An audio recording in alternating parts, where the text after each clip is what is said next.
Alright, we're live.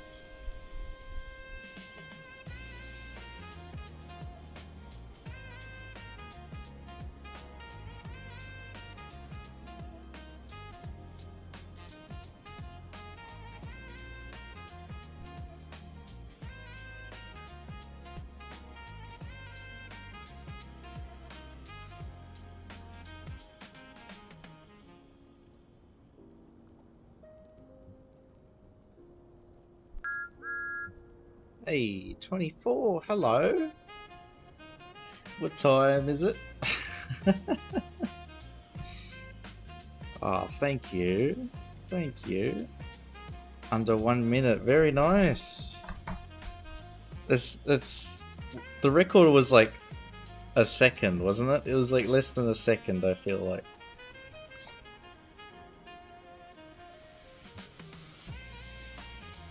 Definitely less than like maybe 15 seconds if we're being generous.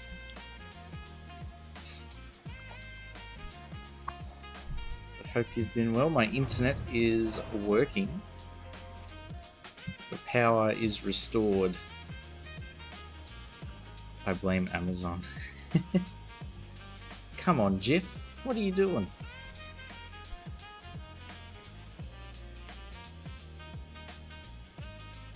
Yeah, I did a little bit of work while we were off. So the internet wasn't working, but I was able to launch City Skylines. And we've added this little bit here.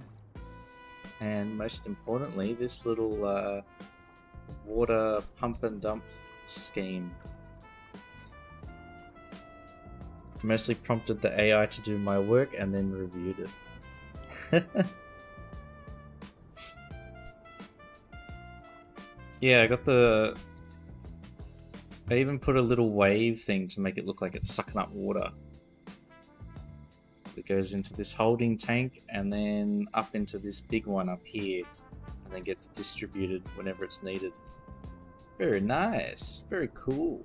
Look at that. We've thought of everything.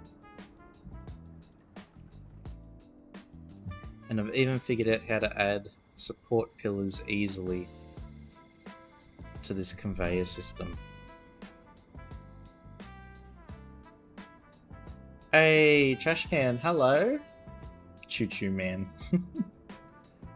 Have to use fake water since we never unpause. Yeah, it still instantly crashes, so we're in a bit of a situation.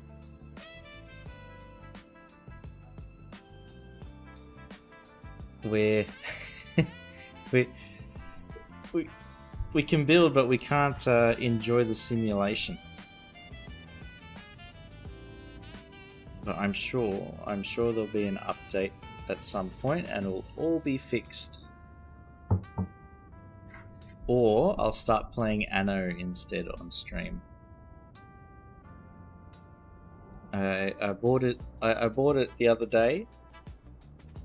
Why'd you put lights on the conveyor belt?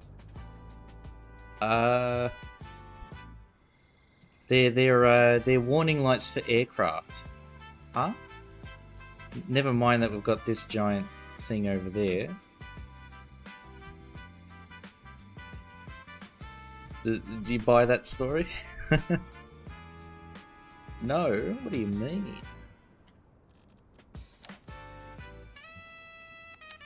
Absolutely not.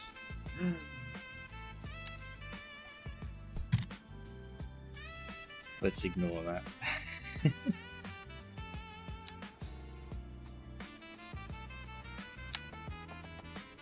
Yeah, go up here. Anno is fun. Yeah, I was playing it last night. And it's okay. Like, it was a bit... I was trying the story mode, the campaign, and it was just like a bit meh, whatever. But The actual building part's pretty fun.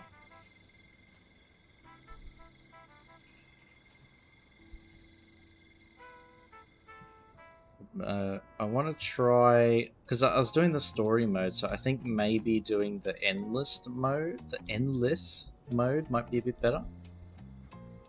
Because you don't have to worry about the story. It's just like play the game. Started the campaign on stream on Friday and streamed like 6 hours. Oh my god! And how was that? Stopped at 3 a.m. So just a little bit addicted, huh?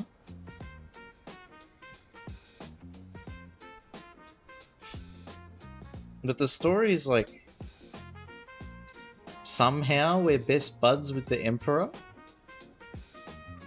I was like, what?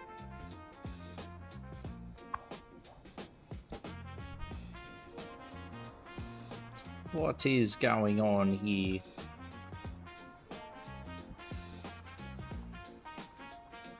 I have an idea for this space here. I want to... 9 hours. It's not that long, but honestly not required. When you finish the campaign, is it like all on that one map, or does it change to another map, or like it's multiple areas or whatever?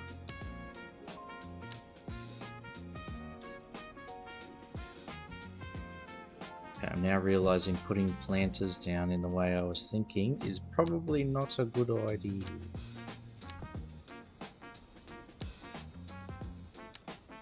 Yeah, they're a lot smaller than I remembered. But yeah, I've been detailing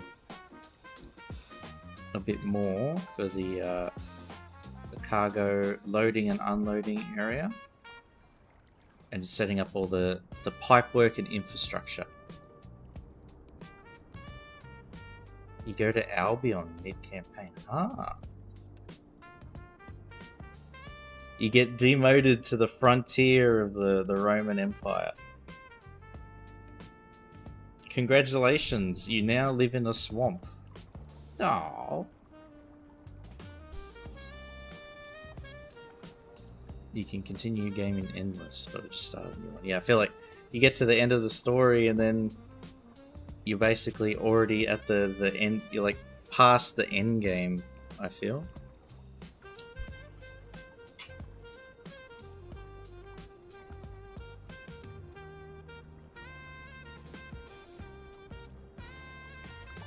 Huh.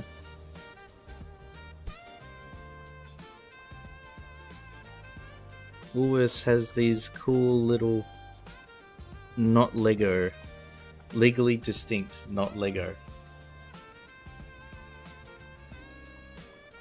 things, and it's all marketing, but they got like a little Lego jug of milk. Pretty cool. Cities are a mess. Yeah, where's the OCD, very particularly planned city layout, huh? Literally unplayable. Unacceptable.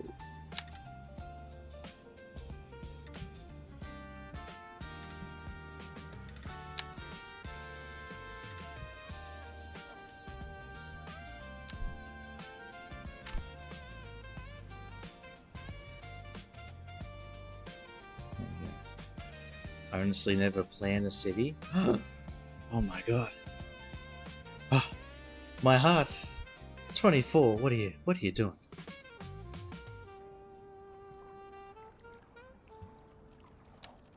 How cruel.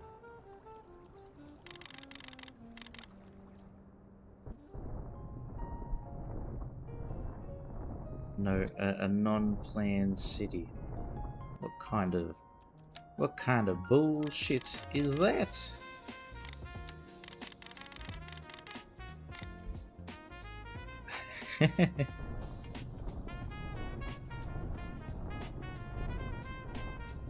Yeah, we're more go with the flow, huh? We have an idea, but not a. We have a rough sketch, but just like what's his name? Bob. What's the painter guy? Just fill in all the little imperfections with whatever. I can't remember his name. Put more planning into your parks than your road layout. True, true. I mean, look at this. What a schmozzle.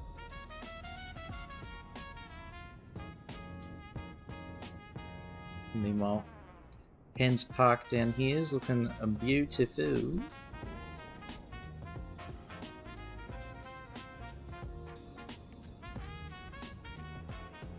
I'm gonna demolish this now. It's proper shite. Let's get rid of this too.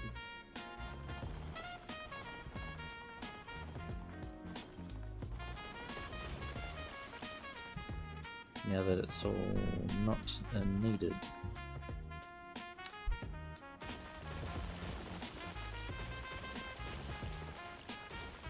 Pardon me.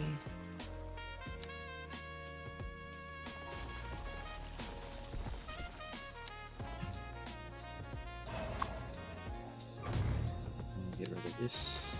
Yeah. We're just improving performance.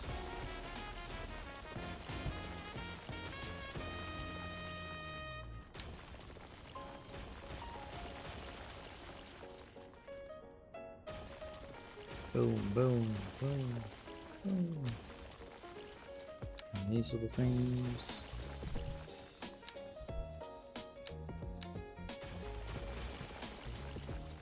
Oh, I didn't even realize it was that good. Look at that. Look at all of that real estate we've opened up now.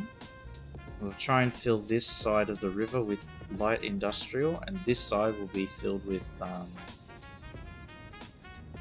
housing. In a similar vein to Newport.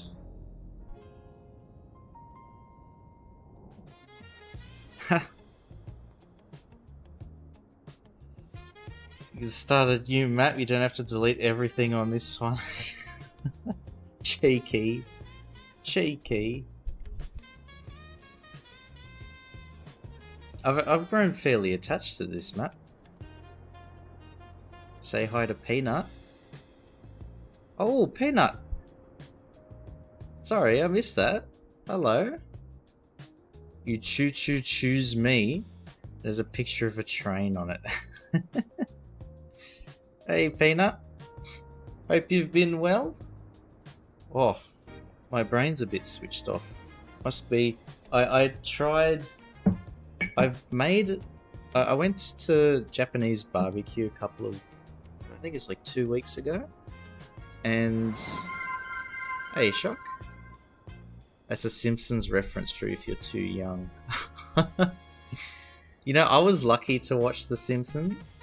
I'd like get home because it was always on, I think, Channel 10 at 4 or 5 o'clock. Every time I get home, turn on the TV, like, oh, The Simpsons. I'd say, you're not gonna watch that. You're not old enough to watch The Simpsons yet. But, oh. So I've seen a little bit of it, but not too much. Not enough, I think. Of the good seasons. Talk too much? No, not at all. Because it's me and my I wouldn't say ADHD, or just forgetfulness. Yeah, because what was I saying before? I made. Usually before I stream, I have a make a cup of coffee. But I've tried something else. I went to Japanese barbecue. Yeah, that's what I was saying before. Went to Japanese barbecue a couple of weeks ago, and they had this really cool dessert. It was like it was a little cup, and it had coffee jelly at the bottom half of it, and then condensed milk in a little layer on top. And oh my god, it was so good. I immediately got the gelatin powder stuff and then made coffee jelly at home. It tastes pretty close to the thing I had actually, and it's pretty damn good. But what are you talking about? It's just coffee jelly and then condensed milk on top, and then you just eat that. So I've been slowly going through that, but the problem is it's like 4 shots of coffee diluted into a big tub, so I get very little caffeine out of it. Sounds strange. It's alright actually. What brand is so my parents went to Italy a little while ago, and they brought back some coffee powder, which I have been slowly going through. I put it in the cafetiere, the mocha pot, let it do its thing. So it's coffee grinds, but it tastes alright. Better than the Vittoria coffee. Happened to see the new content coming out. Yes, I did. I saw even Cities 1 has a few things. Now, I have been thinking of building an F1 circuit on this map somewhere. And the Rally Seek DLC for City Skylines 1 is going to give me a bit of inspiration. That'd be hilarious if the race day DLC was called Rally Seek.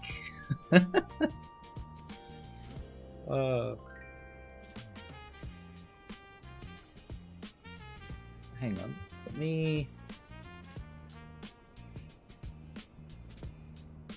Yeah, because there was a few. Now, let's see if I.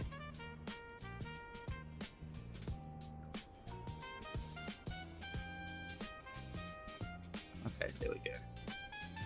Just gonna change the into that. There we go.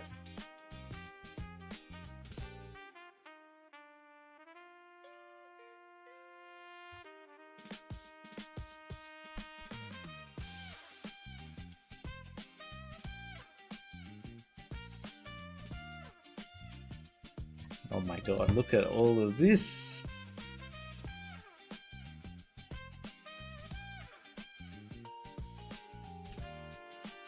Oh, I didn't see this. That you can do. Oh, that's cool.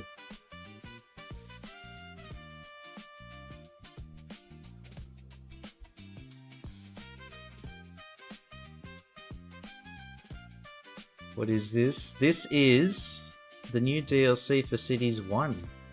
And the grandstands actually look like the Cities 2 grandstands. Wrong game. I know, but I want to look at it anyway. The F1 is starting next week, 24. The Formula 1. If 111 Formula 1.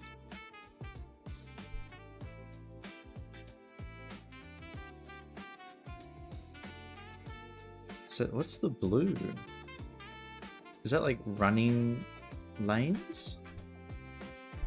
Interesting. Race HQ. Lights out and away we go. And the old tram model is used for a park. That's cool.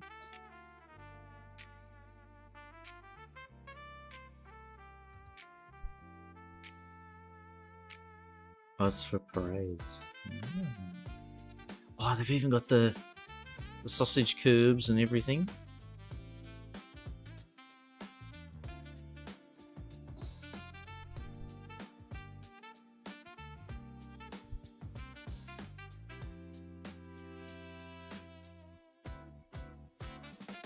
And the crash tires, yeah. Hang on. There they are on the outside. And there's sponsor logos on the outside too. Ooh.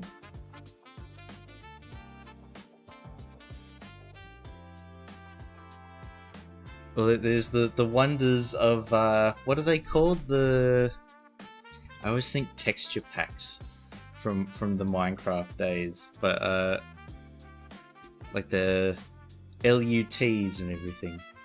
But whenever I use it, I try all those mods to like change the way the game looks. I always end up just making it look like shit.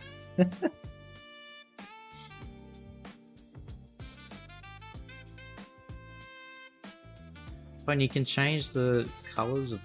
Oh, that's pretty cool. Race and parade route overview.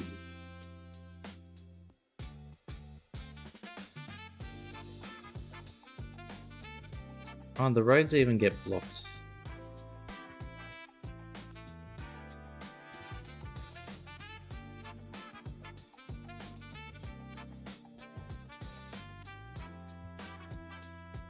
That's cool. Tantalus Media.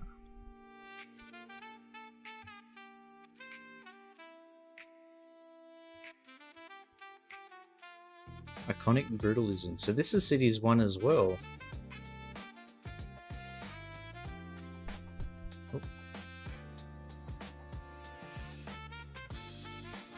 Oh. Hang on, let's play the trailer first.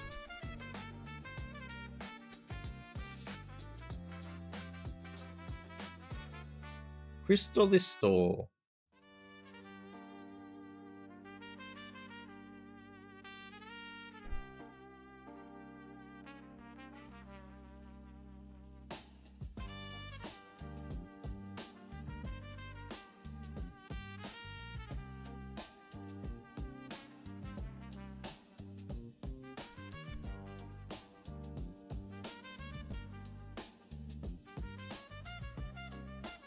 Oh, it's even got that building from, I think it's Berlin. And a UFO in the background. Attached to a building.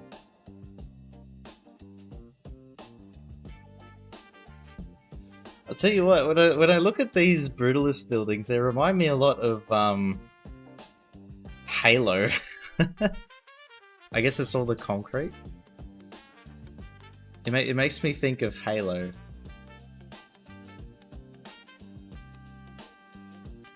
Especially that park. Was it the Blood Gulch? Where you had the two bases on either side and you were fighting in between? And like the bases look kind of like that. Right? It's not just me?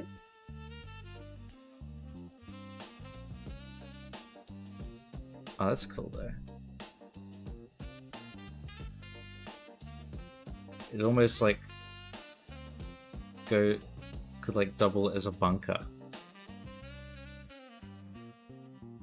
Because it's like very low key.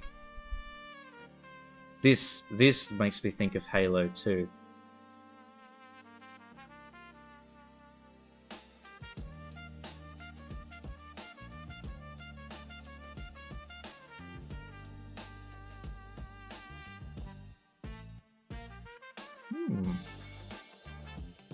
Oh, there's that UFO building. There's a building in Sydney CBD actually. So that there's the main tower. I think it's Suncorp Tower. But they've got the big tower skyscraper, and then in the courtyard area there's like this smaller auxiliary building, and it looks kind of like that. It's very small though, maybe like 4 or 5 stories high. But it's got the little tube that leads up to a big thing. Kind of like that.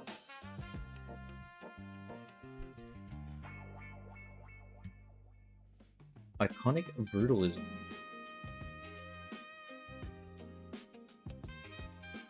Renewed history.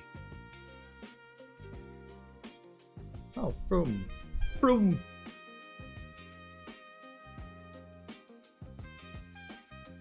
like the old British car show. Vroom.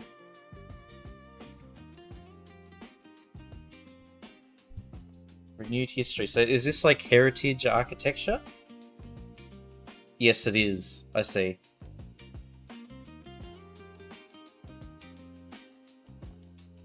Oh yeah, yeah, it is.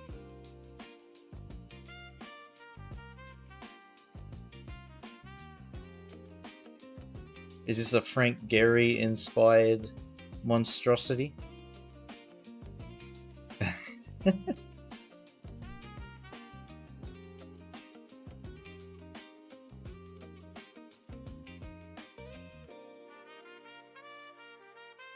Okay.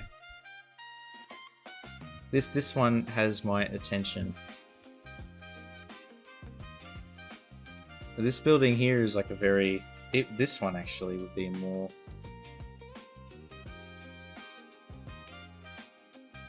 Yeah. So what they like to do, what heritage architects recommend for almost every building that's like, if you're building up vertical, is you have, and you're trying to keep the heritage building or the old structure, is you have the main facade, the primary facade. If the rear is like not really looked at or doesn't have much interesting fabric, then they'll you can demolish that. But what they do is they call it a setback behind the main heritage component, which they've got here and they've done there. So you can see there's like the roof line, and then a couple of meters behind is where the new component is added in. Sometimes they like to do a stepped design, depending on council planning laws and stuff. So you might have kind of like how this has a step there and a step there, but opposite. So it'd be like, there's a heritage component, step back, step back, step back. Because the idea is from the street, when you look at the building from the street level, you don't actually see the new component, you just see the heritage component. Like in this case, it's impossible, because there's this giant plaza and wide street over there. Hey, Polytruck. Hello, hello. But yeah, I like this one. This one's very complex, with the sail sort of thing. But it definitely like reduces the visual bulk of the new component from the heritage structure. And then you get Frank Gehry, who comes in and just like slaps a giant crumpled bit of aluminium foil on top.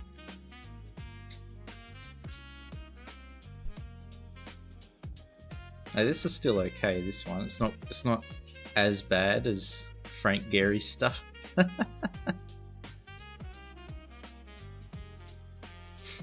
That guy makes more money than you? He should give me his money, huh?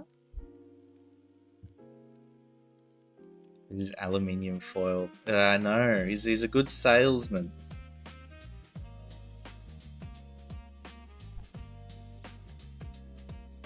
And this looks like an arcade building. I like these. There's a few old arcades in Sydney, and they've managed to keep the original 1800s steel frame structure.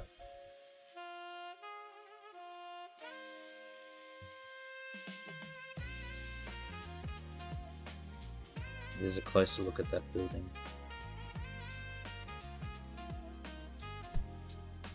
I don't think there's many instances of like this, like a building as large as this having a new component built on top of it. I'm trying to think, is there an example in Sydney that I know of?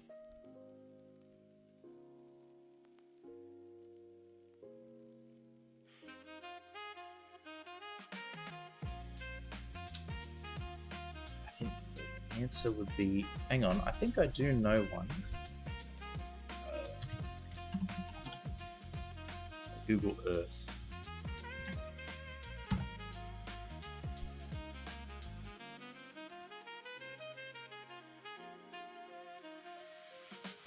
There's a few in Melbourne, but probably still not as big. Yeah, Melbourne's definitely got.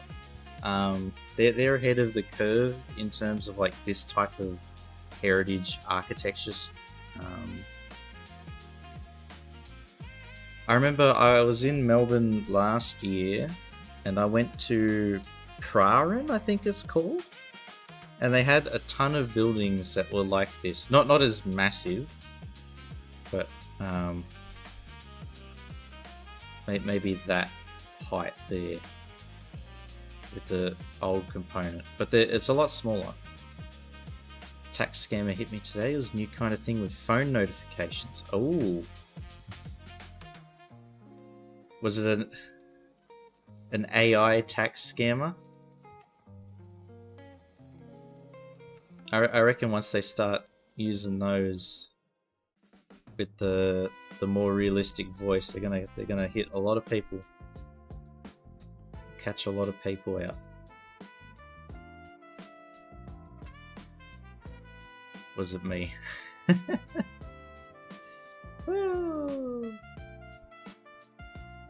Oh, nah. Okay, I thought I had an example, but I was just looking it up on Google Earth and no. Oh, actually.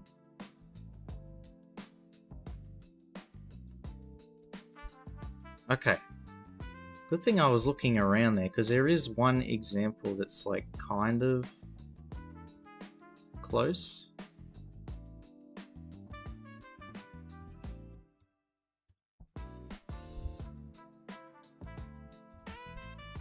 Okay. The fuck is that? Okay, I saw a building I've never seen before. Hang on. Come on, why is the street view so bad? I want the intersection. Yes. Okay. There it is. So this is in like the university district of Sydney, and all of where these new buildings are used to be like an old brewery, which is almost like 80% demolished now. It was derelict for a long time, and they've revitalized it. And there was this pub on the corner and that older building there, which are all heritage listed. And what they've done is, so this building here is directly on top of it, but you can see they've set it back from the main facade at least. Which is quite cool. That's what those pictures remind me of. Looks bad. It is like, it's not quite my thing, but it is like, it's very clearly this is the new component and this is the heritage component. It's not the worst, but it's still bad. Yeah, it's like,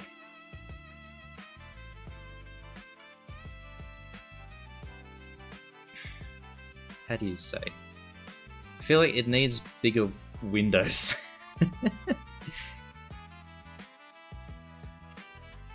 Like, they got the windows right up there, but then down here it's all it's too narrow. I think they're taking inspiration from, this is a UTS building here. But talking about brutalism, we'll go up here. Can I go a bit faster if I... Where is it? There it is. There's a sneak peek. Look at this. Look at this thing. What is this graphic? Cities 3. But yeah, this is a brutalist building. One of the more famous ones in Sydney. So in each of these windows, you can't actually, if you go into the classrooms or the lecture whatevers, You can't actually look out the windows unless because they're up at the top. They're a what's the term? I always get the word wrong. It's like a clerestory, not a cholesterol window, a clerestory window or something like that, where they're above head height. They're designed to let light in. So each of those is above head height. You can't actually look out the window if you're in there.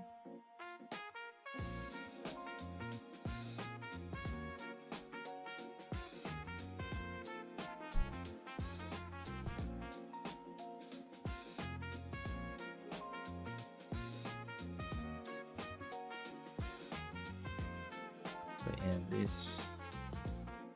I guess the idea is it's meant to be unassuming because it's pretty easy to forget that this part exists, and then you can see that. Remove all the windows to make it nice. Concrete bunker. But you did have piqued my interest. Alright.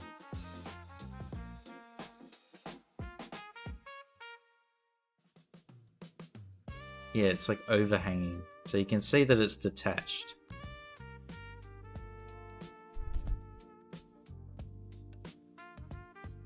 Oh, it says that. Does that read something up there?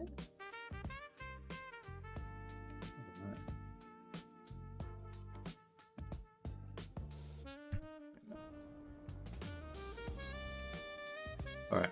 We got sidetracked. Anything to avoid unpausing the game. You know it. You know it.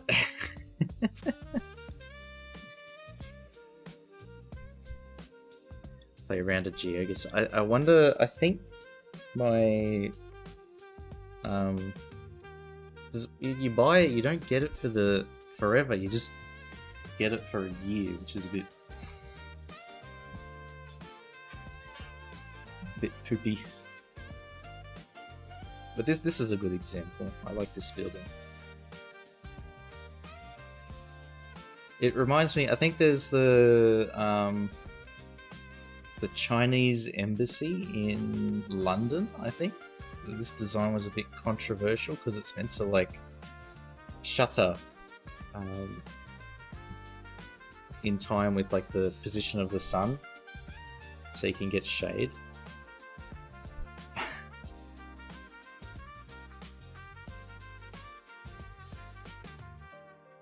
Oh, a twisty building. Oh, speaking of old breweries, brickwork things, and it's got the Frank Gehry tumour growing out of it.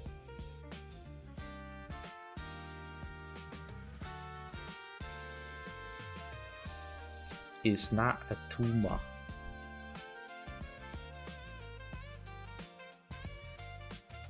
Eighth Gear Radio.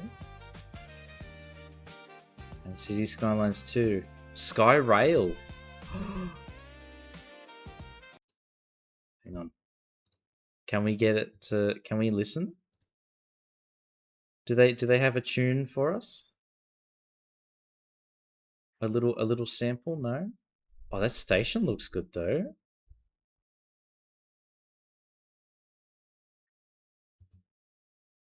Smooth vibes.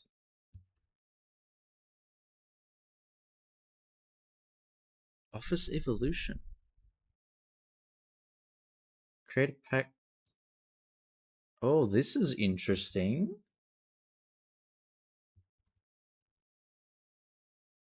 Witness the merging of tradition and modernity with the Creator Pack Office Evolution. Designed by community creator Titan, this pack captures the architectural journey from classic heritage facades to sleek contemporary office spaces. Who's done that? Let's see. Titan.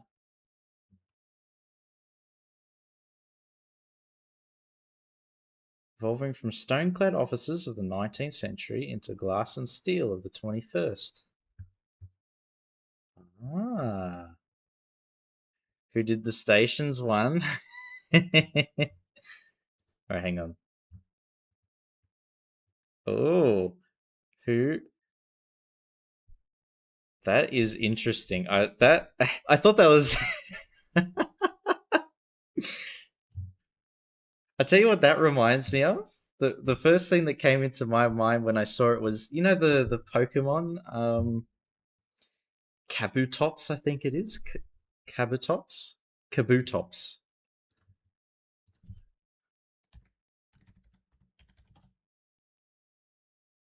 Okay, no. It's not that, it's the previous evolves from Kabuto.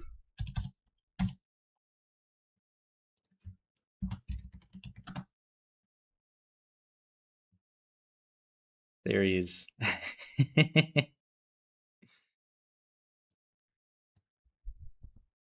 Hang on, here we go. Look at that. Look at this dude. The roof has like the similar color and like the tiered down shape remind me of that. And I'm already imagining where I could put that in my city. Oh, who's this? Who's this? Who is this, I wonder? Who could this be? You now have your own Steam page officially, Peanut. Congratulations. Right, we got to full screen this.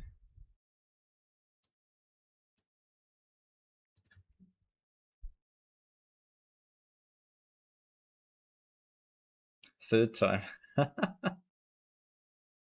Look at that.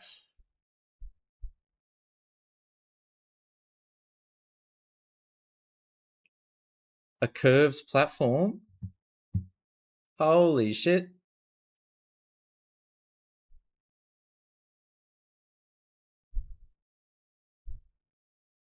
Oh, whoa.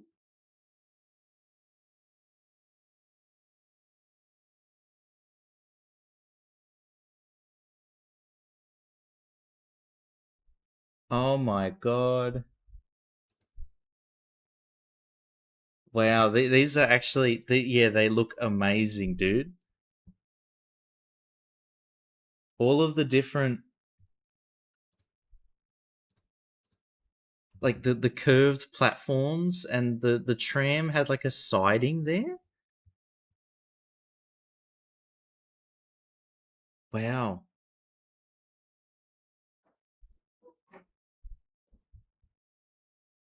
So this is a bus terminal.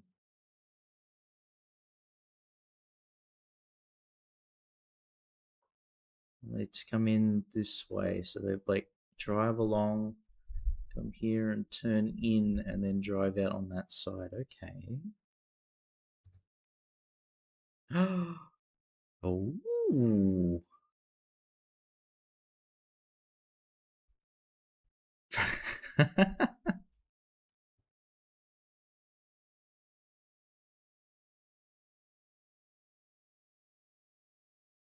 Yeah. I'll be buying this one for sure. And is that, I thought that was a tram circle, but that's actually like a metro entry? These stations remind me kind of well, this one reminds me a bit of like the new metro stations. Well, I say new, but like the first metro line that they built in Sydney had like these kind of like, it's like a seashell wavy sort of roof canopy over the platforms. It gives me like a similar vibe, but these actually look a lot better. I like these more than the real life ones.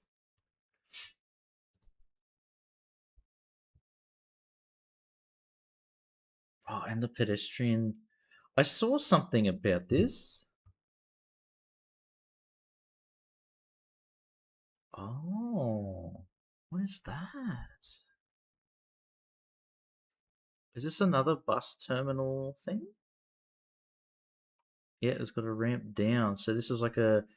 Ooh, ooh. Oh my god.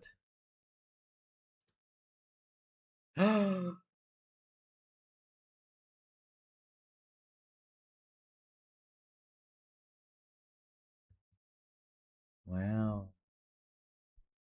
So this was that tram that we saw in the trailer where it turned.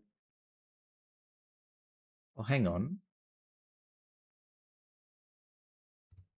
All right, I've got to check something very important. This is critical, Peanut. We need to make sure that this was included.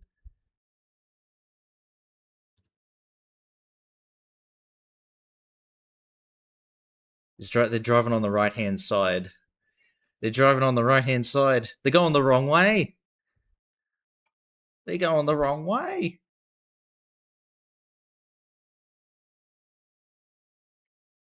Oh, this one's on the right side. There we go. He's going left. Phew. Phew. This one's on the left. Nice. Very good. Look at that. It's on the left. Perfect.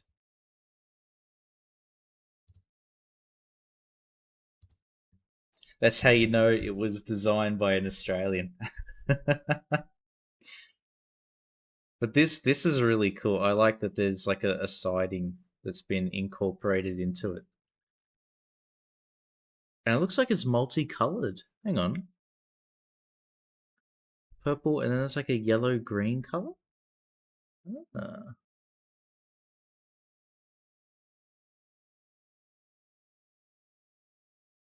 Oh, and the bus waiting areas you can have.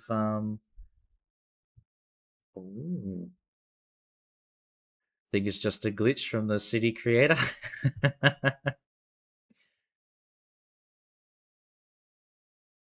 I like these overpasses though. I'm gonna use them so much.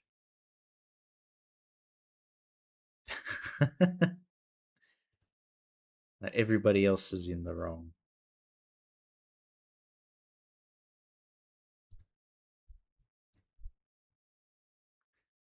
Okay, we would do full screen. We get a slightly closer look at that. I really like this. This would be good for like a intercity bus terminal. So it's like added like what we got here. How does this work? So this is the trams enter and then okay, so they pull in there. There's like it's like a terminus for trams. Dead tree. Oh my god.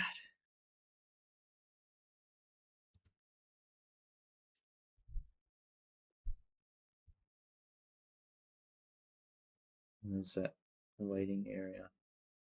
I'm really curious to try and use those. This is so interesting. This shape.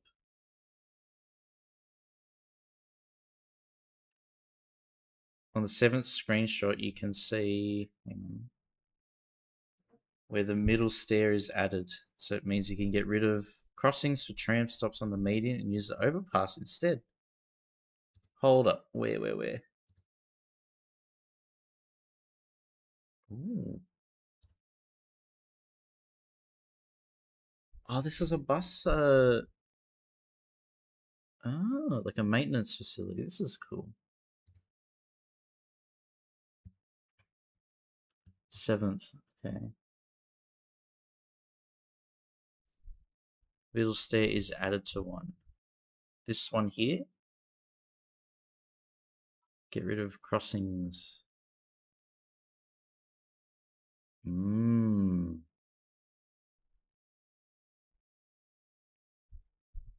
This station is really cool. This one actually, it reminds me of there's some that looks similar in Cities 1, isn't there?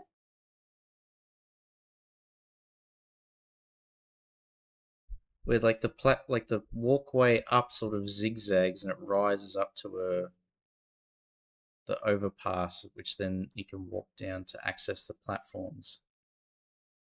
This looks very Australian though, like the slightly reddish dirt and all the little shrubs. Is there a station in Perth that looks like this, Peanut? We'll get the A series trains to pull up to this station. We'll was lane change in no man's area. Yeah, let's see.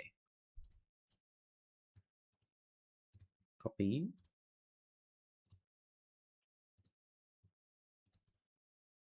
Paste.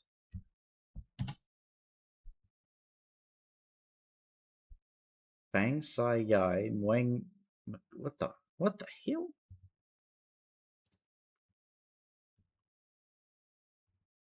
You know what? That's not too different than my border crossing. They just intersect. There's a set of traffic lights.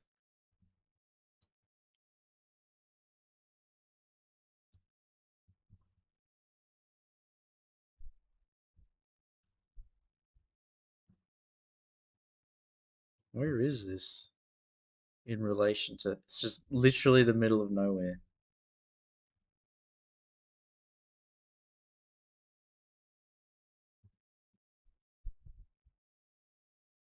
Huh. But look at this. This is so nice. Kind of made them all up, inspired by a few jumbled together.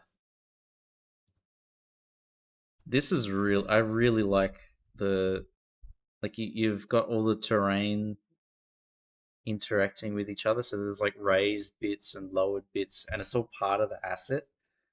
Because I feel like when you try and do that in the game by itself, it's very difficult to try and like get it all interacting together.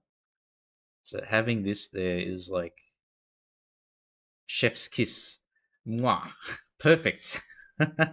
Especially on the map that we're playing with all the different elevations, this will go in like perfectly.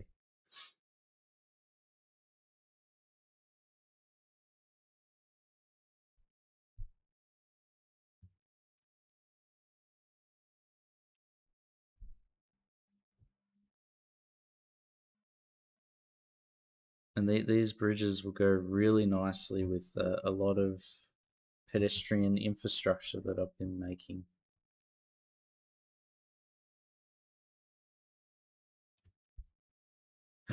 Ooh, oh my god. Speaking about having assets that have the terrain all nice and set up for you, look at this. Oh my god. I love it.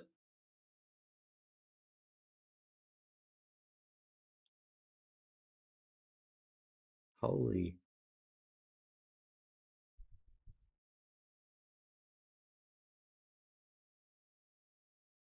So the two metro platforms curved. The tunnel entrances look really cool too. Looks expensive. Yeah, imagine excavating all of this all of this dirt.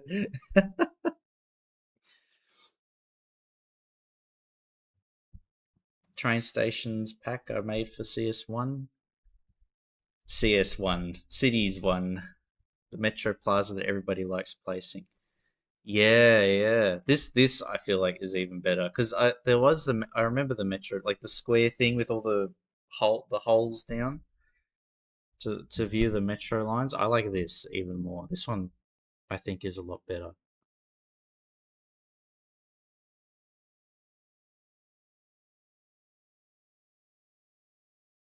It's like an amphitheater for public transport. Where could I fit that in my city? Hang on. I think we phase out this station down here and replace it. So we can make a big, because all of this isn't like it's not set in stone, so we could just make this one big pit and have the metro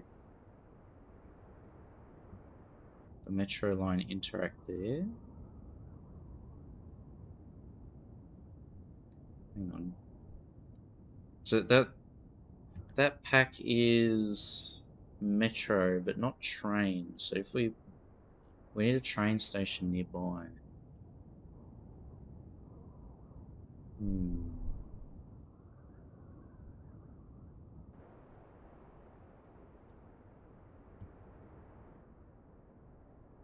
Maybe we could even clear this out and turn it into that. This is what, 1, 2, 3 metro lines. They're all raised.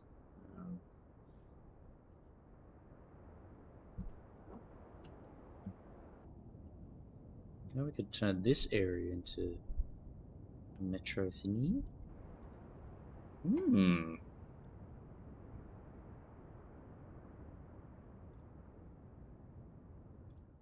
There we go. I really impressed by this one.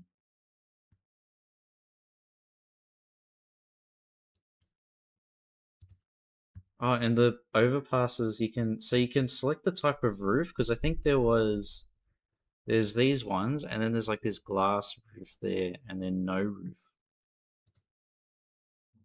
there. Okay.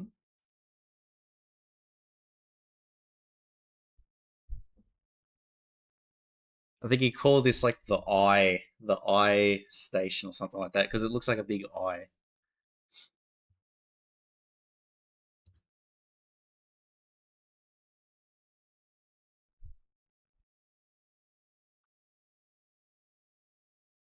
So I could put this at the metro thing I was just looking at before.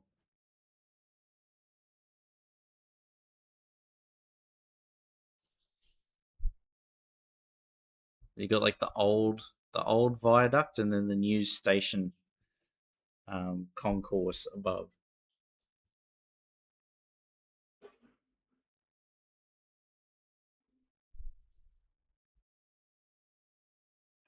It's interesting that they've split. You can see there's a median through the middle of the tracks. That's pretty cool. Parking underneath, and the little entrance ways on either side, and then the main concourse here. And the old bus loop-de-loops. Oh, it's left-hand drive as well. Perfect. Perfect. Oh, wait, what is that? Is that a cheeky metro entrance I see? I think it is. That roof looks like the ones that you see for the metro lines in Sydney. This type of entryway or this curved thing. Two designs that randomize. Oh, okay. So it's between this opening and the other one? Is that what you mean? Oh, wow.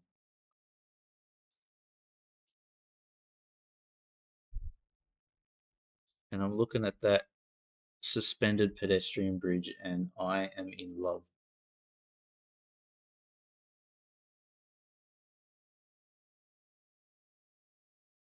God damn, it's so cool.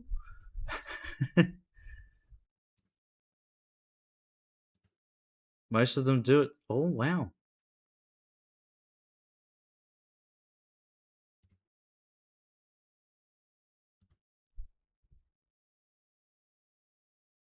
I really like this though. This is so cool.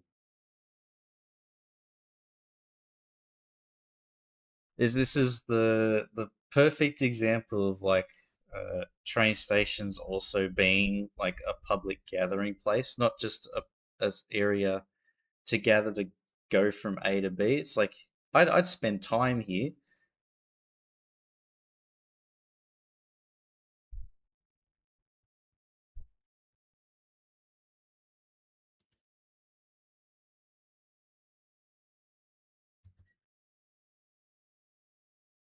Here's the big version. Oh no, this is the trailer.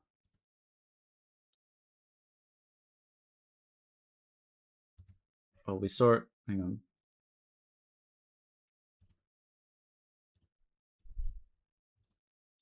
There it is. So how does this work? So the buses come in and out there. Looks like they dip down a bit, and then they can loop through. I guess drive out there. There's the station entrance again, the metro. That last one is showing the second tram roof design.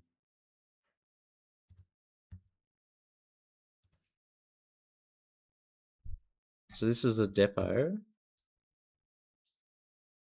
It'll just come out and then enter the road through that opening there. In the trailer. Yeah, I think I saw. Where is it? There we go.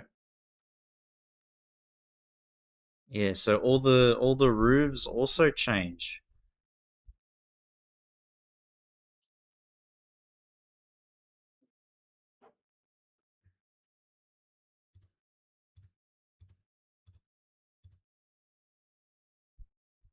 So you can get the fishing net, or you can get the this thing.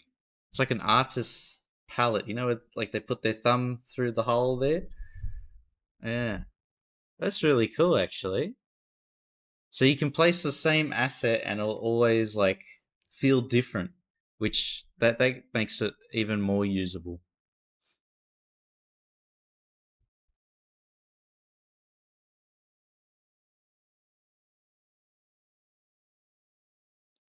Modders can add more roof designs if they want to. Oh, there you go, Mr. Trash Can. But how long did it take for you to make all these, Peanut? These must have taken months and months of work.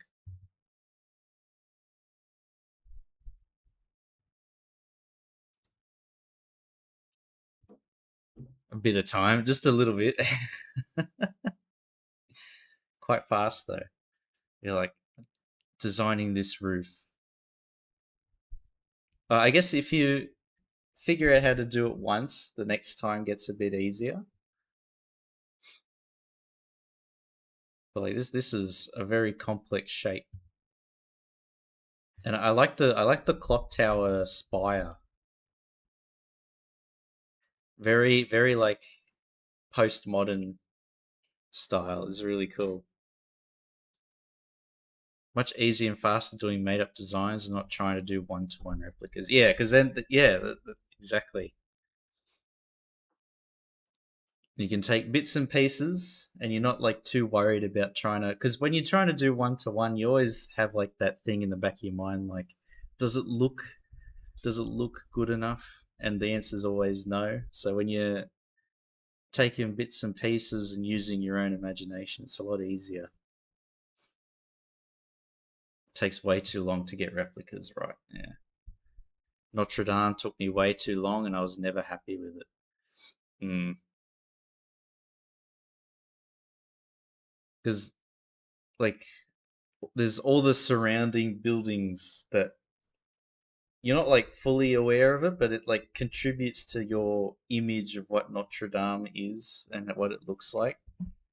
Like if you put like cities is a good example. If you put Notre Dame in an empty field, you get like it's kind of an uncanny valley feeling, but it's all the stuff around it, the landscape and the river and everything, the Seine River.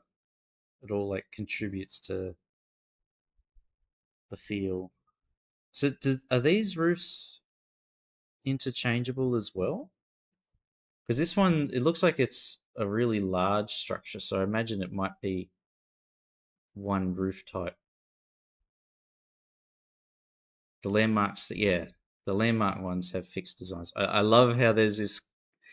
Almost every station I've seen has this clock tower like snuck in there. There's one unique landmark station for each type. Right.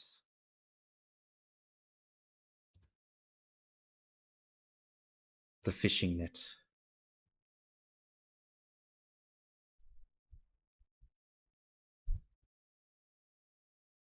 The depot, it's cool that there's extra depots and stuff as well. Hang on. Is that a count? That's the. I always call it the council depot building, but this goes so well with that. The park maintenance building. It's perfect.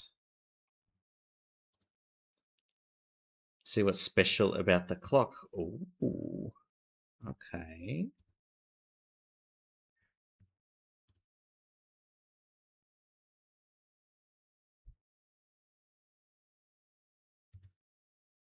There we go. There's a close up. Oh, I saw that. A metro station. Oh, this looks like there's one similar in Cities 1, I remember. It goes over the road and it has like the overhanging but separate roofs.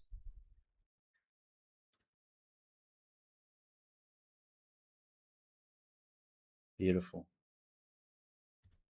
And that artwork here is really nice. And it's there too.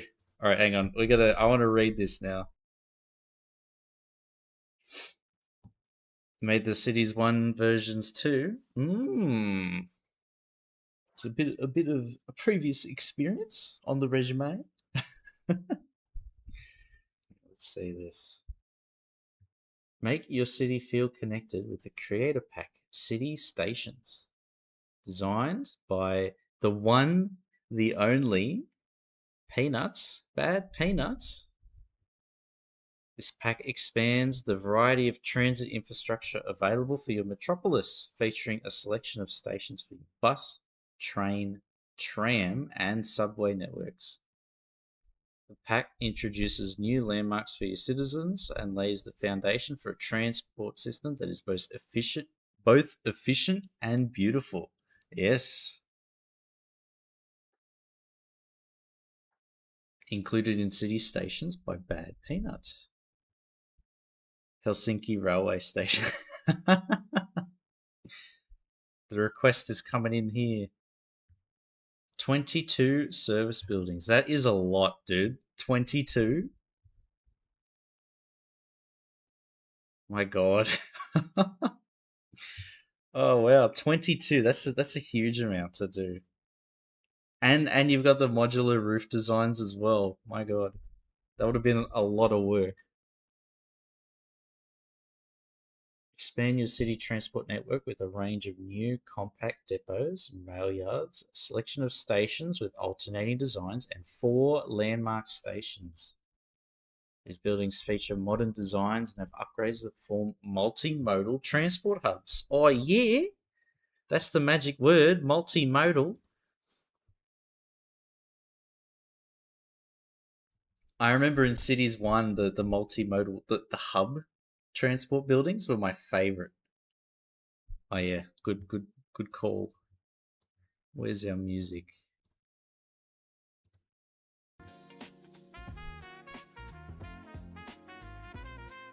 Play this one.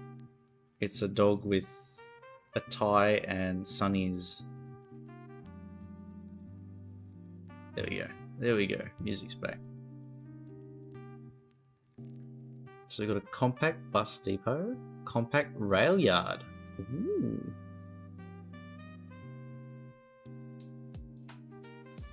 Refurbished tram depot. So I think that's the one that we saw in the trailer, right? Same as the bus depot. Hey, Riri. Hello.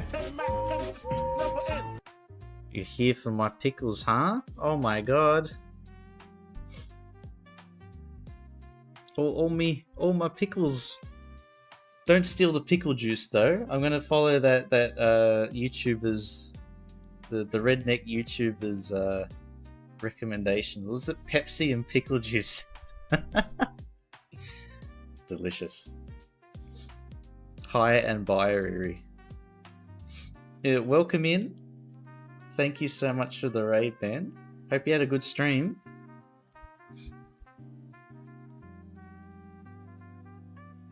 Don't make a pickle out of this big deal. No, wait, that's not what I was paid to say. Sponsored? Hey, Slim. Yeah, welcome in everybody. Manir as well, thank you. Yeah, we were taking a look at the new creator packs. And we're just reading through all the cool additions for the stations made by Bad Peanut themselves. Alan on the train. Hey, mate. Thank you. Cheers to the follow. Choo-choo. Choo-choo, my friend. Hey, Kayla. Howdy. Oh, cheers, Slim, for the follow. Thank you. Yeah, we're just admiring all of Peanut's hard work for all these new train stations. And they're not randomized, but there's multiple different variants of the same building. So you can place a tram build. I was going to say depot, but tram like station, and the roof can be different, which is really cool. Good morning. Good morning. Good evening. It's almost, what is it? Nearly 11 o'clock at night. Oh yeah, daylight saving's gonna end soon now, isn't it? Sheesh. Only have 6 items on my wish list. Not enough. 11:57 in real time land, huh? You saying Australia's not real? Or we're upside down?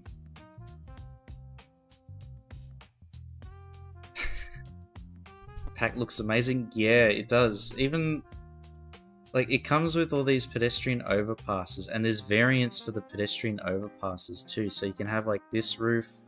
I think you can change the color, and even the road looks like there's roof awnings there, but you can have like this glass cover and no cover.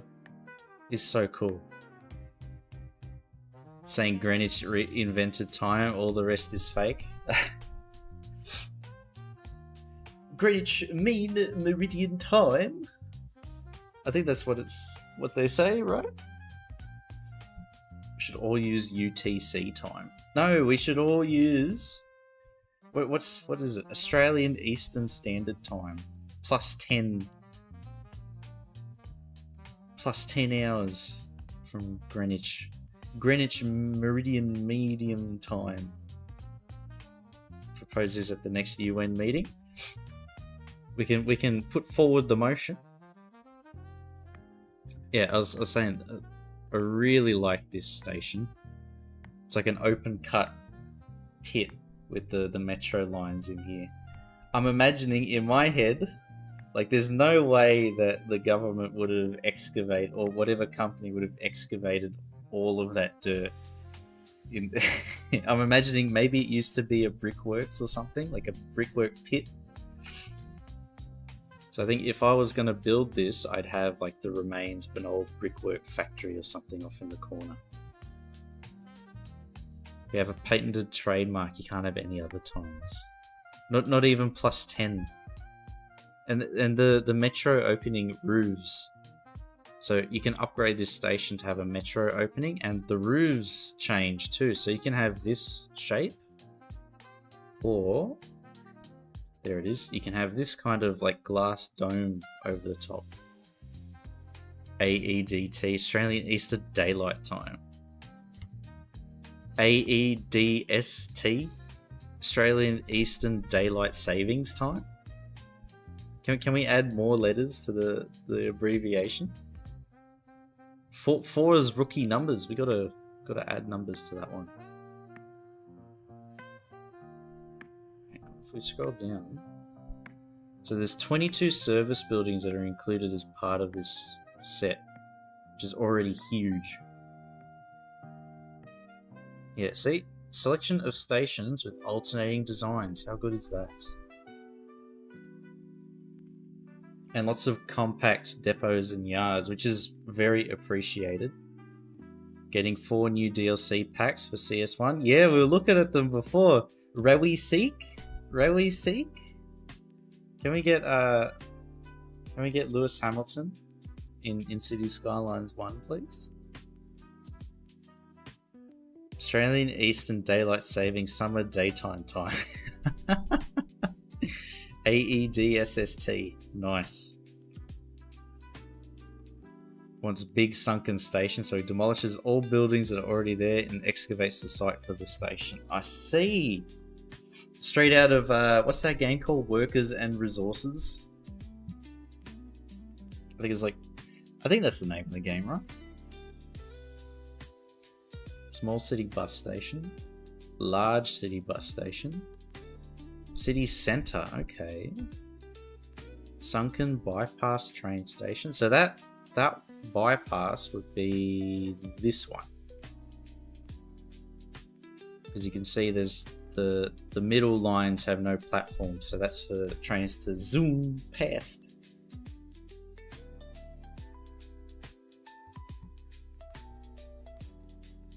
Straight out of real life.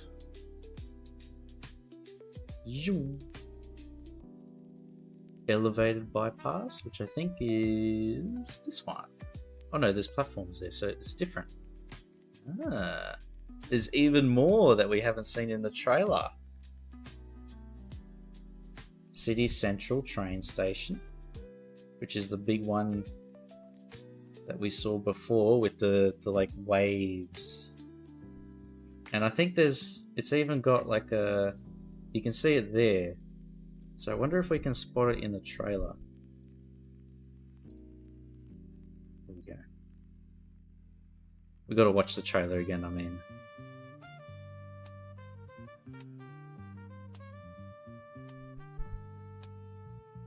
Ho. Drone shot through the...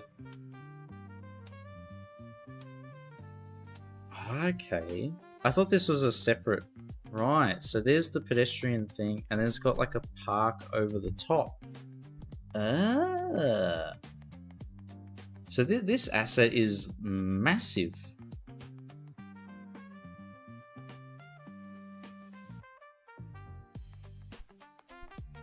This is going to be huge.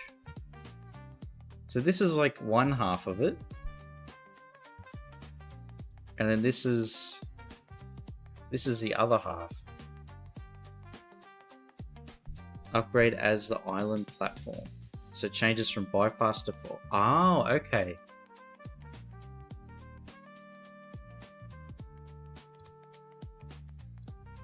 So this is the new component when you upgrade it. Oh, and you can put a roof over the top of the big open space. Look at that.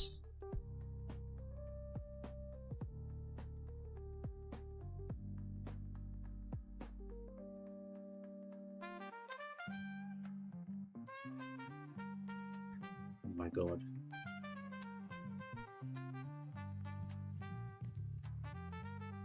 So City Central train station, small tram plaza, large tram plaza, tram terminal, small subway, elevated bypass subway station, sunken subway park.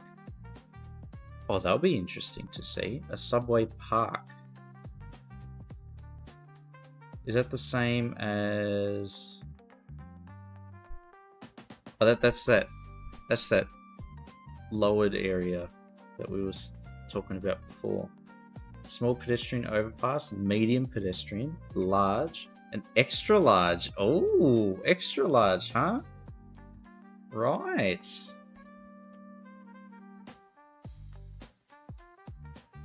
"20 service upgrades. Expand and diversify the service buildings included in this pack with a range of useful service upgrades found across the different depots, stations, and landmark stations. Offers extra capacity, functionality, or an effect bonus."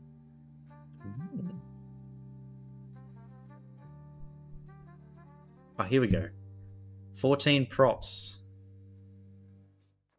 Decorate and customize your city and its transit with a range of new props, whether a modern pavilion to shelter your citizens. A clock tower. There we go, Peanut. Okay. It doubles as the centerpiece of a roundabout or architectural tram and bus stop shelters with extra comfort for your passengers. Ah, I see.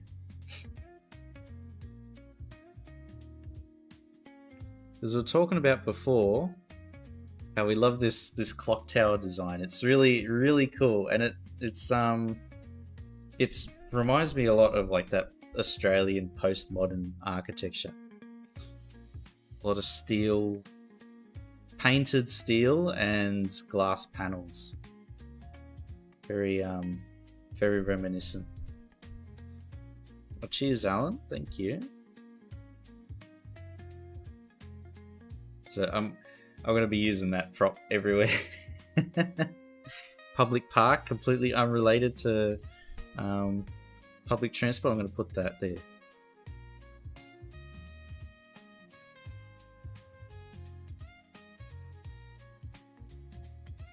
So there it is again. It's really nice.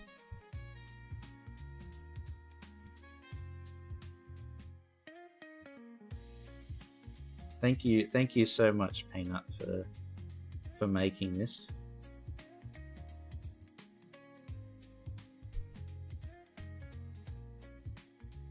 All March 18th releases will be available individually or together in the Office, Evolution, and City Stations bundle for, that's probably US dollar, right? 50% if you grab the bundle. Not bad. March is packed, whether you're building, racing, redesigning, or just tuning in to the radio. It's plenty to keep your city busy. Oh, there's new cards. Oh my god. Oh, the Paper Factory's on there. Hang on, we gotta... There we go.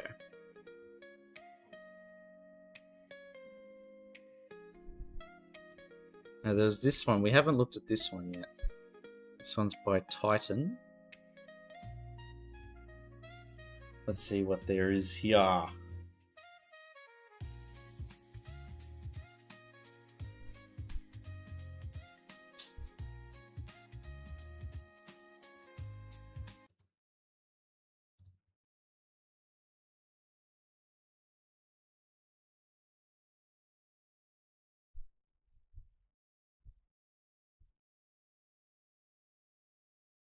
So this is the same as the Heritage, or very similar.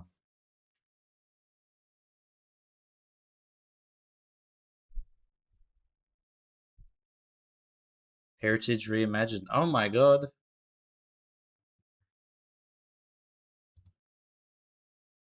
Okay. Wow.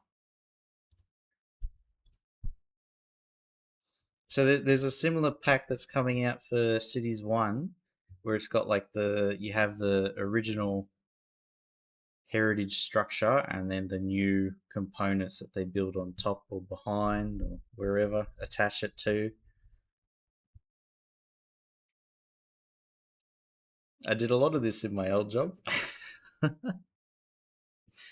So it's coming full circle.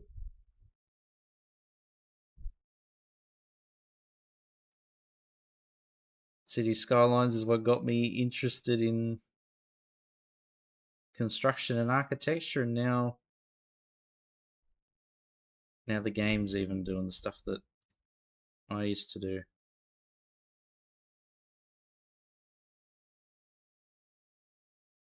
The massive skyscraper. How is the game running on your PC? We've got a slight problem. If we unpause the game there's a pathfinding bug with, I think, the traffic light mod that I've got. So if I unpause the game immediately crashes. So I'm just waiting for... I can still play with it paused. So we're just playing...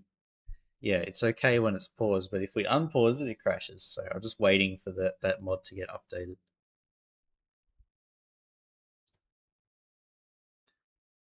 But yeah, this is interesting. This is really common, this type. Not so much this, in Australia at least. I think if they did have something, it'd just be maybe that tall. Having 32 BGs of RAM instead of gigabytes. Huh. Hmm. Maybe that's why. Maybe that's it. Oh wow, look at that.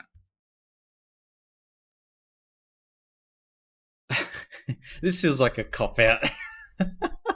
If an architect said, "Oh yeah, we're integrating the old with the new," and then that is it, I'd be like, "What the hell?"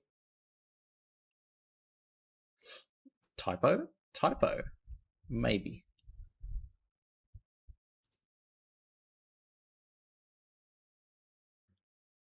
And there's the new on top of the old, but it reflects the fenestration pattern and the overall forms of the original heritage component. There's a whole modern tower to the right. Yeah, just poking through the trees there. I wonder what the real life inspiration for this one is. There is. There it is. Kind of looks like I think it's Australia Square in the Sydney CBD. Temu Ram sticks. You got yourself some bigger gites. Bigger gites. Huh. Maybe, yeah, that must be why then.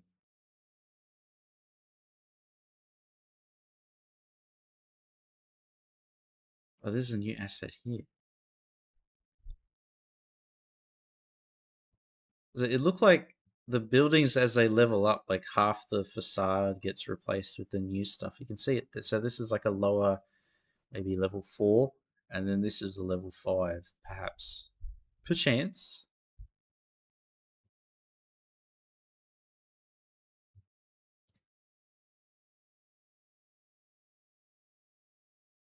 There's a closer view, and then the big plaza, Suncorp Plaza, or whatever.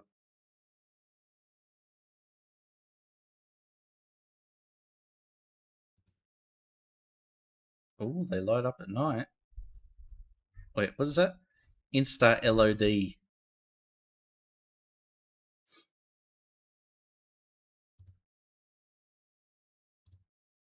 This one's alright. It's definitely got that heritage feel. How many buildings are there in this one?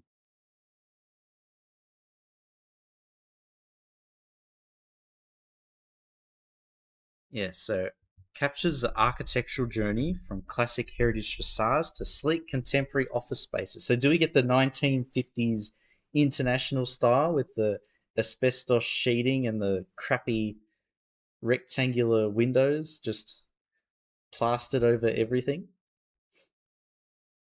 Do we get that? I wonder. I wonder. Yeah, maybe I need to download some more RAM. That'll fix my crashing problems. 5 growable levels. So each one has, yeah, okay. So each level has its own style. Because sometimes it's like 1 and 2 are the same, then 3 and 4 are the same, and then 5 is different. So this one looks like, I think the China pack has something similar where each level is a different look. Curtain wall glass features. Rooftop terraces. Okay. 2 by 2, 3 by 2, 3 by 3, 4 by 4, 5 by 6. Brunswick Corner Building, Base J98 Plaza, and the Frankfurt Court. So these sound German. They must be from inspired by buildings in Germany.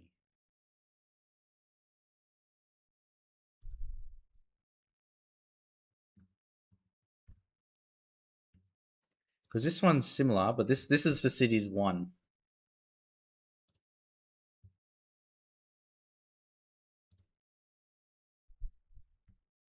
there's a real difference in the video texture quality and stuff.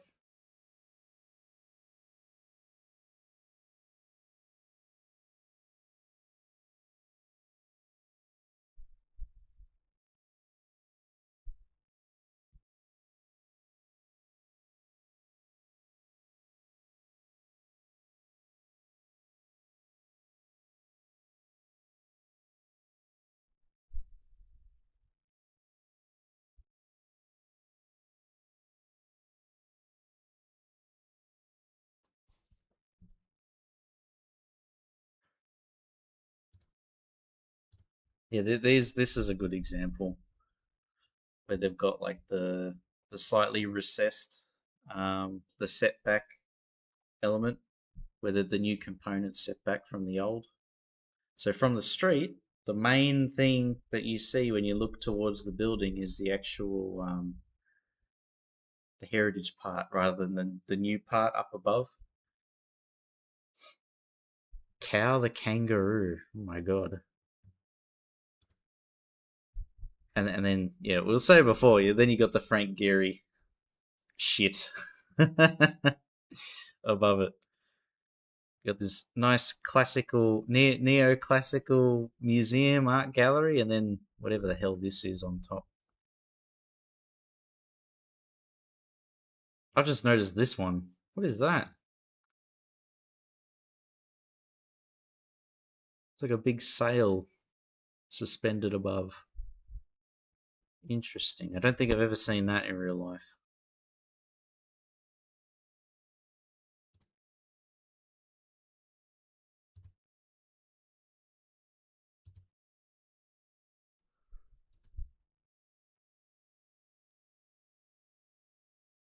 These park sail things are interesting. And then the old brewery with a Guggenheim thing growing out the top of it.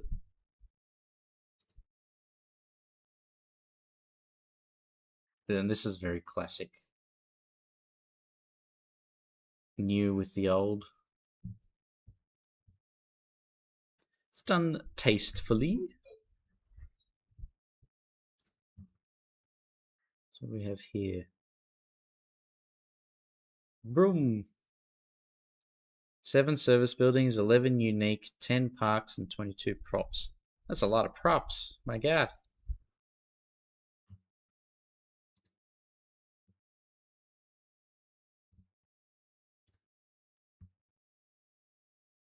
And the brutalism one was saying it reminds us, well, I was saying it reminds me of like Halo.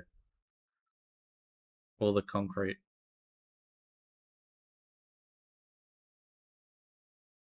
Especially that train station.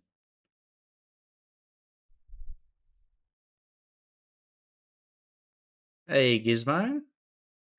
Mr. Long Time No See. Likewise. How you been?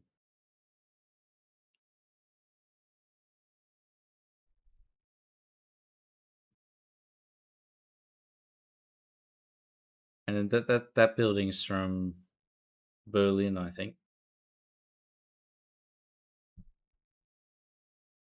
Very iconic. Is that your city? I wish. I wish. This is City Skylines 1. The new DLC. The very let's get some music playing.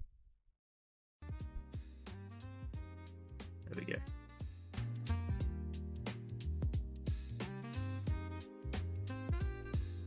What a classic. CPU or GPU? Yeah, both. It's definitely dependent on what you're going for.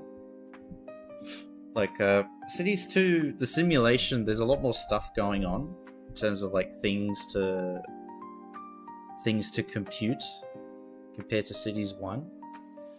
So having more computing power is always good. Same with RAM. Like I haven't had issues with RAM. I've got 32 gigs and it's okay. Cities 1 on the other hand needs a lot of RAM. All the mods downloaded.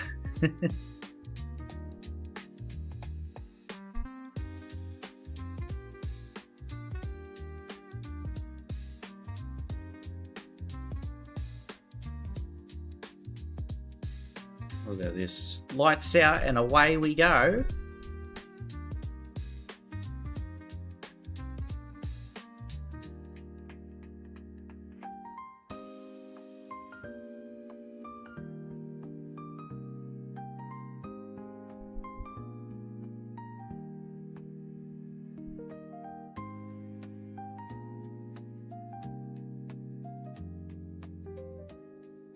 Well, I think we've got pretty similar stuff. How cool is this? You got like all the grandstands and the Formula One tracks, and then even the parade roads, and you can change the colors of these. I guess this is like where people stand to watch the parade.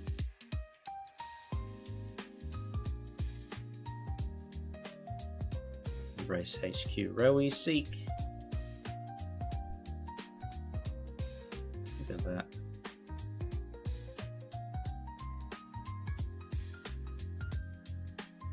A lot of population kills the simulation. Yeah, I haven't gotten... I'm only at like 80-something thousand people.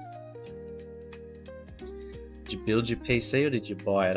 I built it bit by bit, piece by piece. It's not that hard. It's just plug it all together and it's fine. It's the software that's the problem for me. But look at that. There's even the tire crash walls on the outside. Peanut pointed that out before. And you got the sausage cube.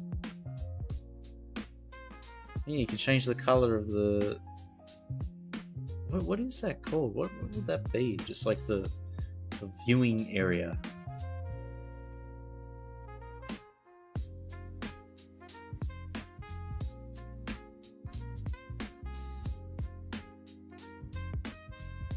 You can shut down half your city for an event. That's pretty cool.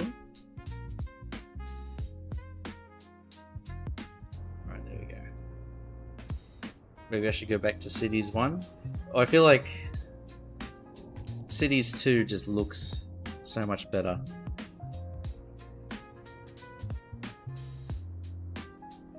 I think that the graphic settings I need to fiddle around with to make it look like they were before. Spectator space. Yeah, I guess that's the term. Because it's not like a grandstand.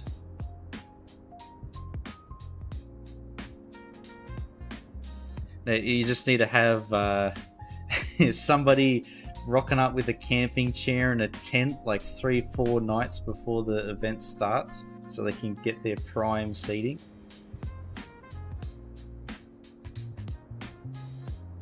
Thing is, don't run your city. That's how we get the extra performance. If we don't run it, then it works fine.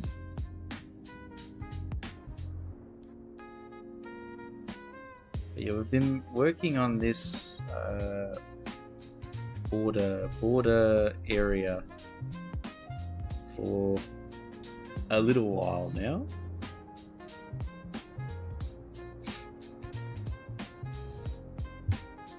And we're turning it into like a big industrial park for processing timber. Well, that's the idea. Not a fan of the trees and cities too. Yeah, I feel like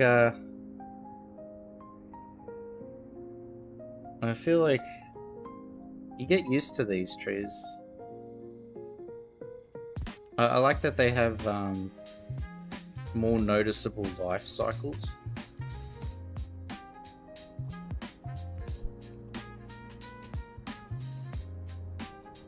And there's enough variety of them for now. How much did you spend trying to build one? PC runs it fine. I used to run Cities 1 with 80 mods and 10,000 assets. Yep, same. I had like 6 FPS and it worked fine. It was good enough for me. The speed options do nothing. Yeah, it depends on how much shit you've got on screen or in a small concentrated area as well. Because when I'm out here, my FPS is pretty high. Like, especially if I'm facing this way, it's great. But the moment I start panning towards where everything is, it starts lagging. River should be brown like the Yarra. Brown and stinky. Nasty. Snake, I think, because my computer's like... when did I buy it? I bought the parts... It'd be close to 6 years ago. All those trees. So many. So many. And still not enough. We need more. It was about... Yeah, I spent about $2.5 grand on my PC when I first got it. And then about 2 years ago I bought... No, so I would have spent $2,000, and then 2 years ago I bought the graphics card.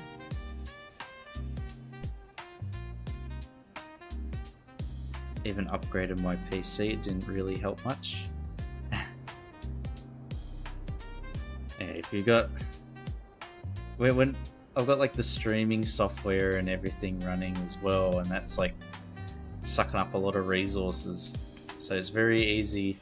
Like when the game's running fine and it doesn't crash with the current mod issue that I've got, if I start running the simulation while I'm live streaming, it just starts lagging. It's using like 110% of the CPU capacity. It's just the mods. The more mods you have, the more unstable it gets. Need a second PC. Oh my god. Maybe when I'm rich I could get a second PC, but at the moment this is the best that I got. Just for gaming and lots of memory. Just all the RAM, please. 10 terabytes, so I can install Call of Duty once. Isn't their game like 300 gigs or something? It's something ridiculous.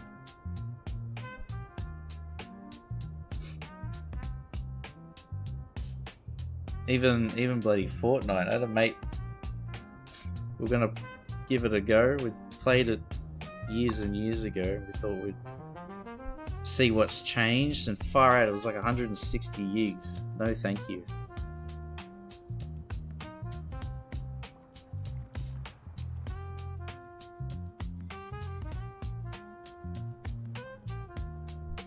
But yeah, I've been making this little... So we got this idea is all the workers for this area can enter and exit this train station, so they can go back home towards the CBDs.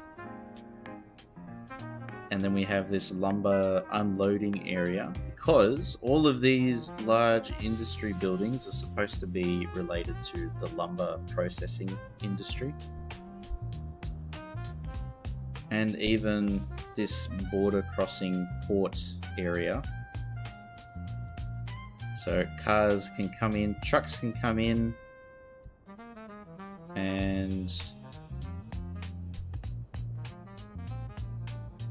yeah, so trucks can come in and then they can deliver oil or whatever chemicals that they need to, because you've got all these drums here. And then what happens is they get piped out of this thing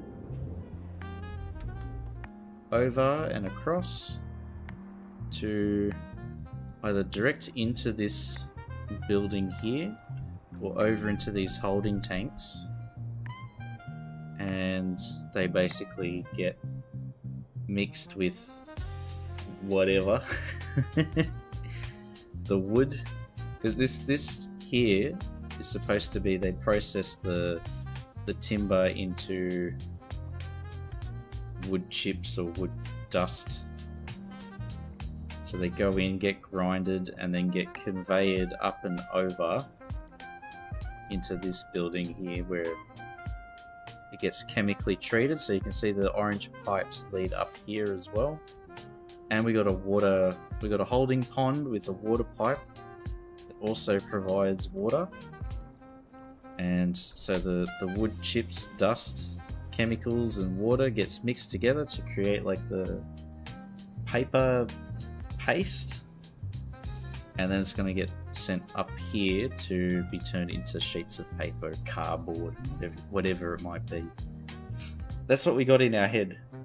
In the game, however, this just turns stone into minerals.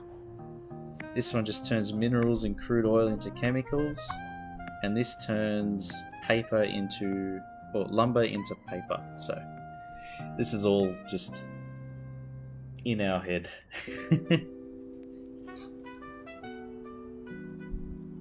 But it's a bit of fun.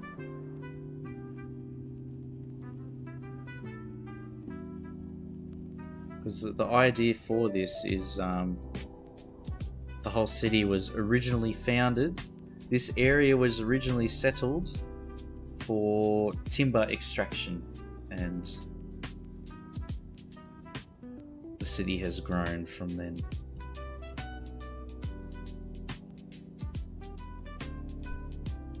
Going to steal your city just for myself? Ah, I see. Copyrights, patent pending.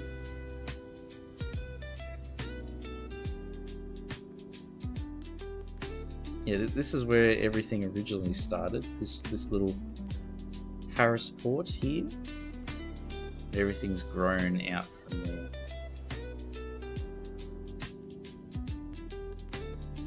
Everything is grown, perfectly planned, professionally done. Where do you get your power from? Usually. Nice. Thank you, Munir.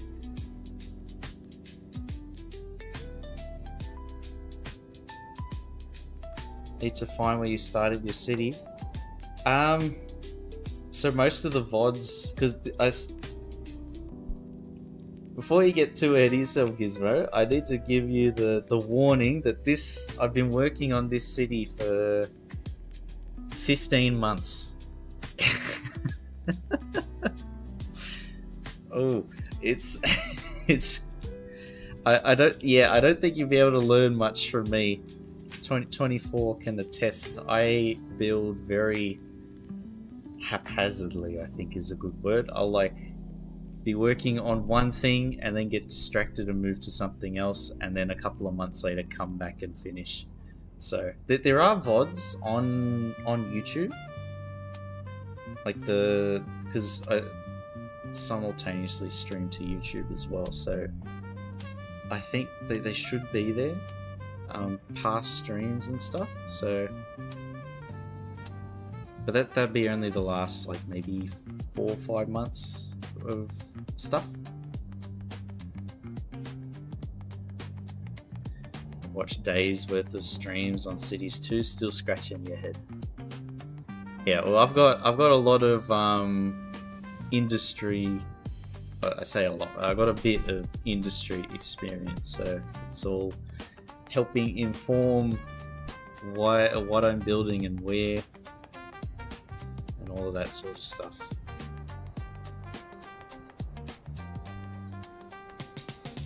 Sounds like the normal professional cities detailer method. I mean, it is kind of like an artist making art. You're just working on a little bit, and then you're like, oh, I need to fix that bit over there. Oh, let's go back over here. Yeah, no worries, Gizmo. But yeah, the YouTube should have a couple of VODs and things like that to look at all the past streams. It does end up just being me sort of having cities open, and then I'm just chatting for 3 hours. So Be warned. You have a train to your airport. This airport has been sitting here for quite a while, Alan. But the idea is we're gonna have a train line lead up and link to the airport. So the alignment's very much work in progress. But we created this little... Yeah, see, mods breaking has also caused a lot of stuff to sort of disappear. I made this intricate retaining wall platform system and it's all gone. Should call it Melbourne Airport. Yeah. The old Tullamarine. There's Melbourne Airport and then Tullamarine, right? There's two. And one of them's closer to Geelong than Melbourne. So you never want to accidentally go to the wrong airport and then end up having to spend 2 hours getting back to the CBD.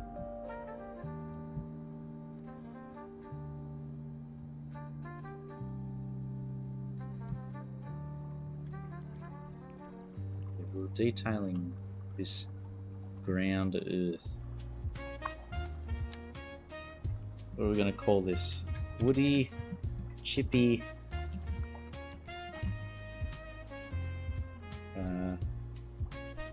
woody chippy, breaky thingy. I'm not sure what the industry term is. Tullamarine and Avalon. That's it. The Avalon Airport is the one that's like closer to Geelong, right? End up in the middle of nowhere.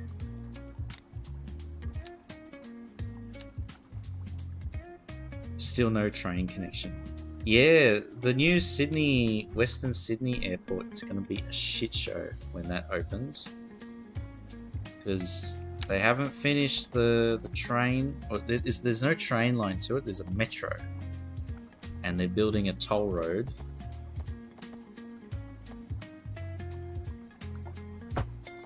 Which is be very expensive to use. Especially taking a cab. Imagine taking a taxi for like 50 k's or however far it is from. I think it's about. It'd be about 50 k's I think, because you have to go around.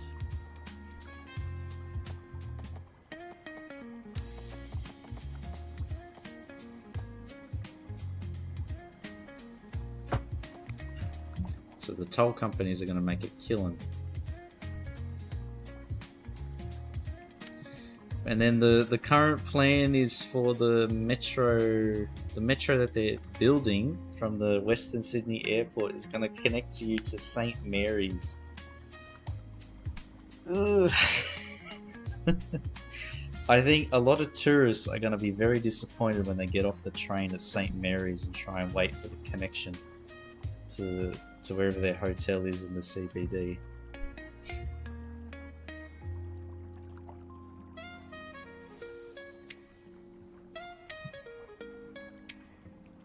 Just St. Mary's is their main export is ice.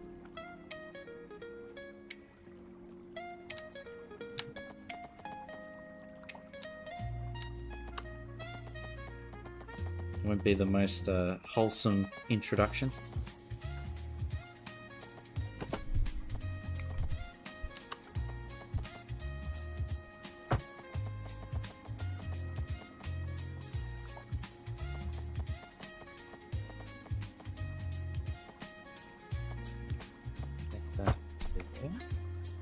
How does that look? It looks passable.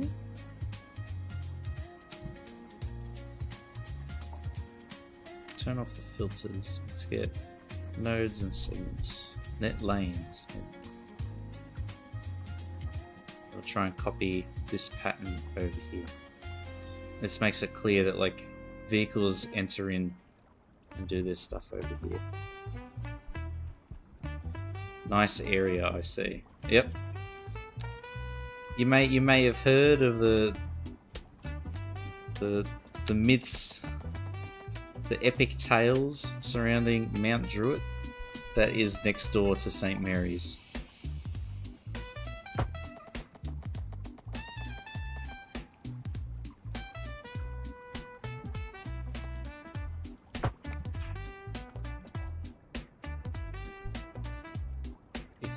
If that helps.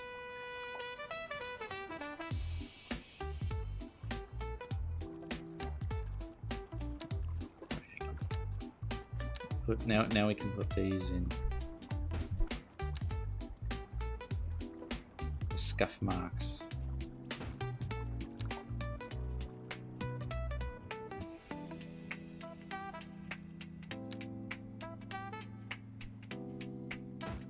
It's not a true bit of industry if it doesn't look like shit. It doesn't have like 50 years worth of grime that's built up all over it. That's basically the trick for any City Skylines detailer. Just put decals everywhere. The #1 tip.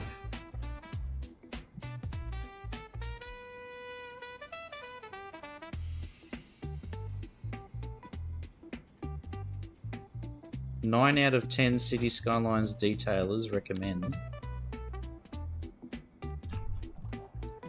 See, look at that. Now it looks like it's actually been used.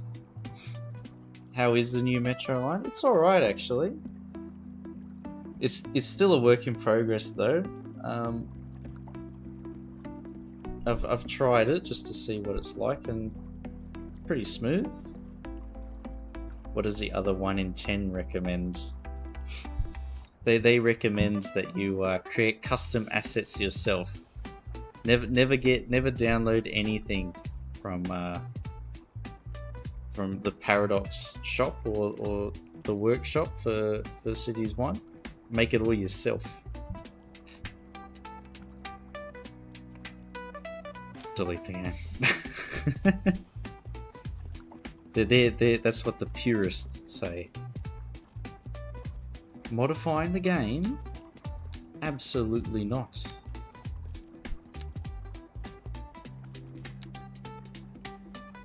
Right, some tire marks.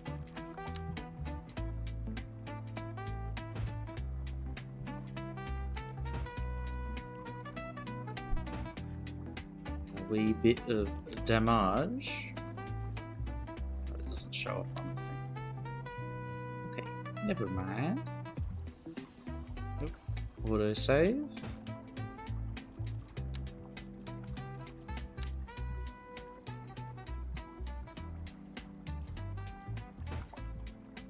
I'll throw in a few patches here and there.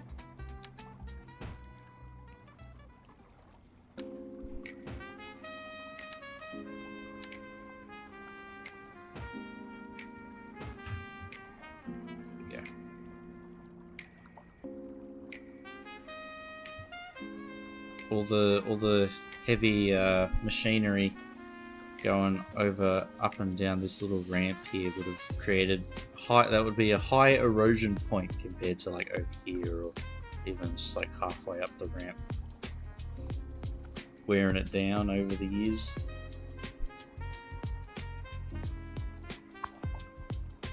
What do we put in this open space? I feel like it needs something there, right? When do we play some Peak? Also, where's Hen's Island? Once we're done with this. Once we're done with this 24.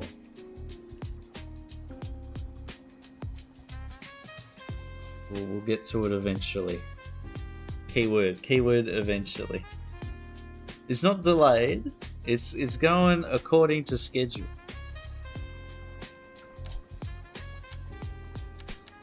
The project is going according to schedule 24. Oh, thank you. I've actually run out of water. Thank you. Hang on, give me a sec. I'm gonna grab a quick glass. This is empty. I'll be back in a sec.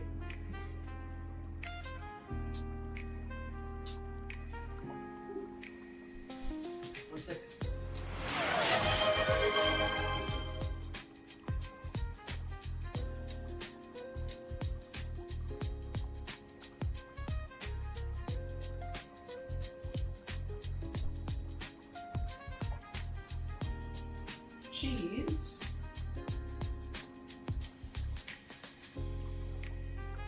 Woo.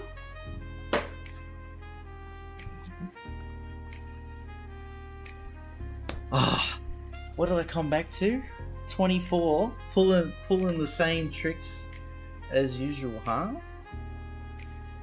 Oh my god, cheeky bugger. Don't like the answer.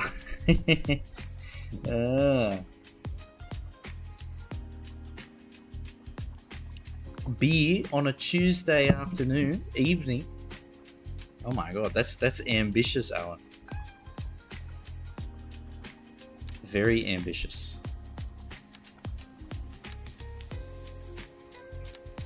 Maybe even a bit dangerous.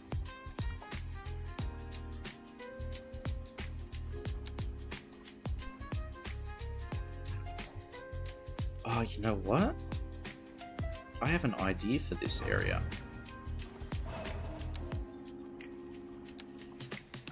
Shout out to Polytruck for linking all of those wood and finished timber processing videos.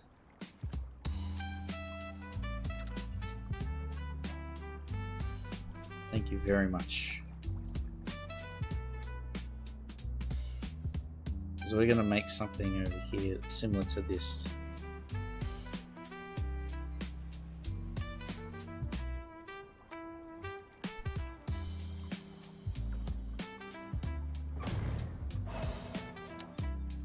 I'm just going to try.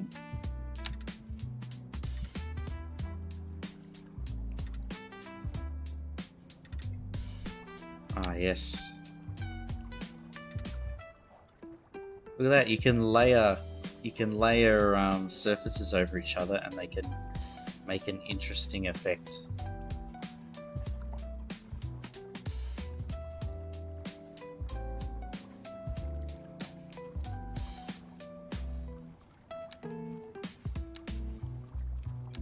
But instead of road markings, do we have anything else?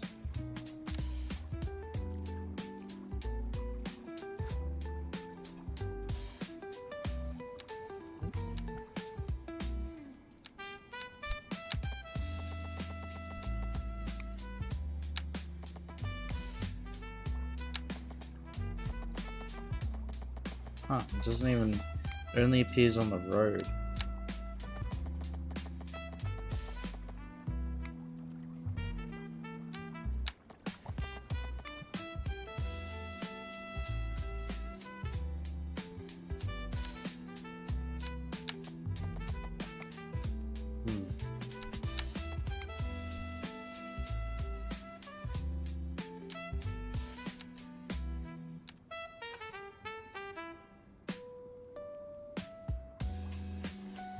I think we do use this.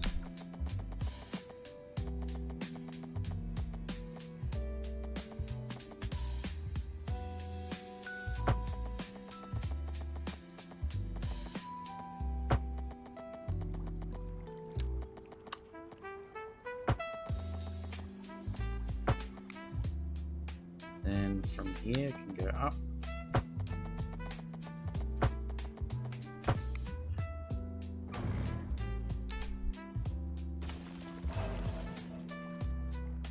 Okay, so that is our space that we've designated now. And we are going to place timber logs inside there.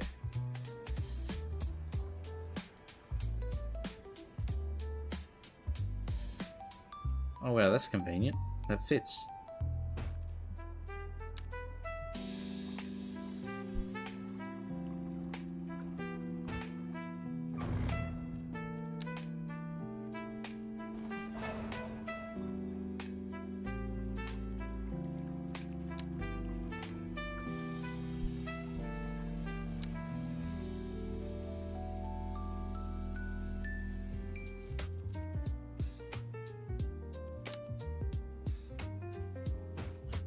There we are. So it's an extra dumping ground for logs and stuff when they're being... Let's say this is at capacity and the trucks are coming, they can just dump it here and then it gets ferried into there later.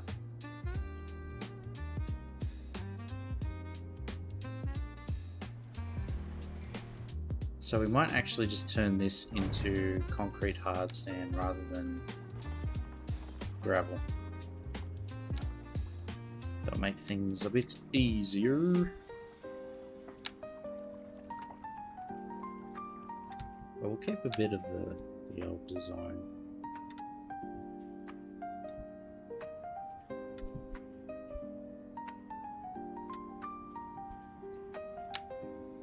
There we go.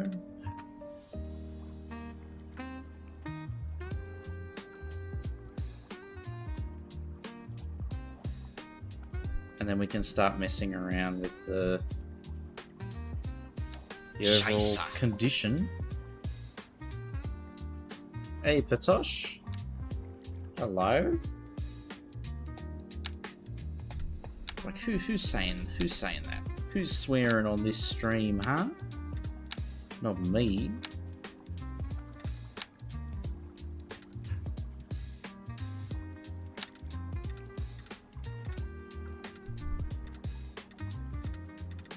Because we have this like patchwork decal, which it looks okay, but we need more larger patches of repair work. How often do you stream? Today's an outlier because my internet was down.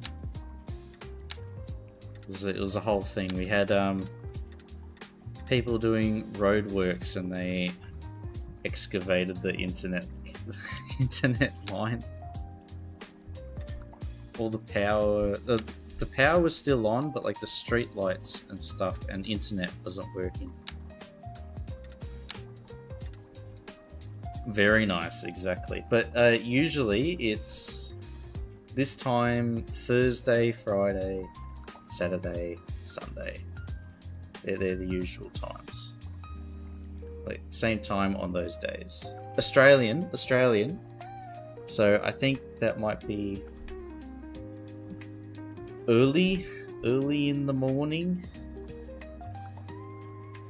So if it's Friday night for me, it'll be Friday morning for you guys in the European side of the world.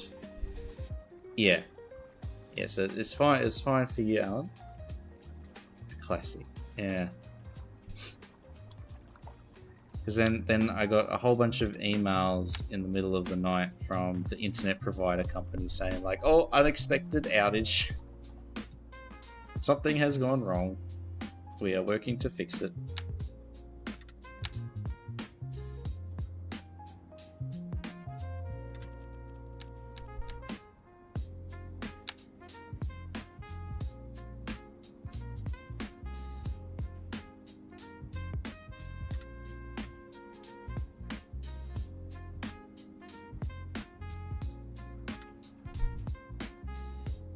Oh, what?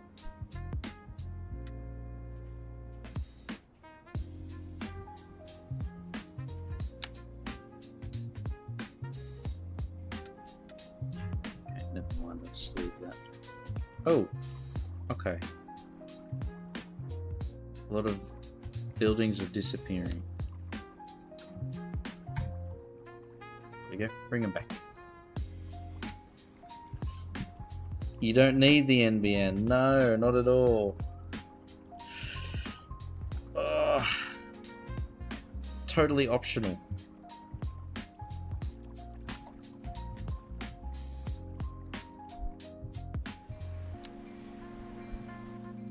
It'll be...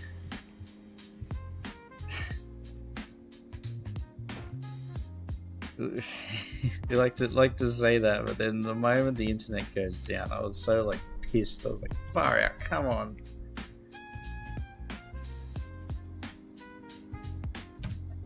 And then I walked down the road because all the lights are out to see to see the intersection where I know there's roadworks, and you see a whole bunch of dudes in their hard hats standing around one guy, almost his whole body in the pit, trying to figure out what they dug into.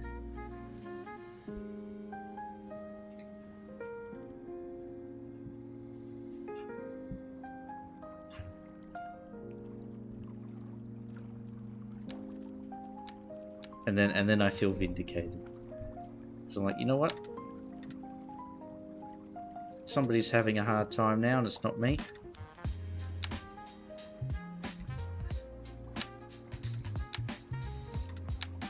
All is right in the world.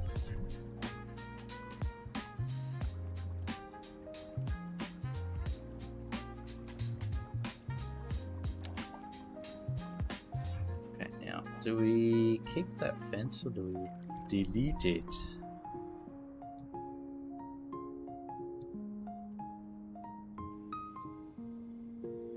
I think we can delete it. It's only here and here where it appears. Actually, we'll keep it and then just build off of it.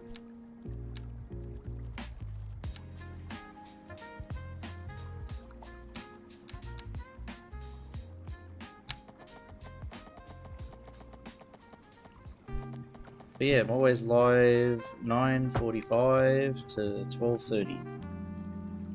Thursday, Friday, Saturday. If there's no major events happening, I'll be on then.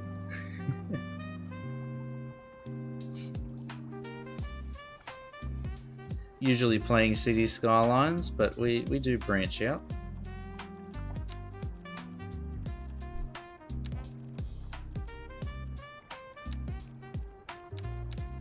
Bit of Valheim,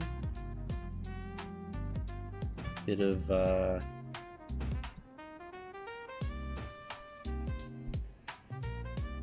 I've downloaded Anno. We played the beta for that Anno 7 Roman Anno. There we go. That's probably easier to say.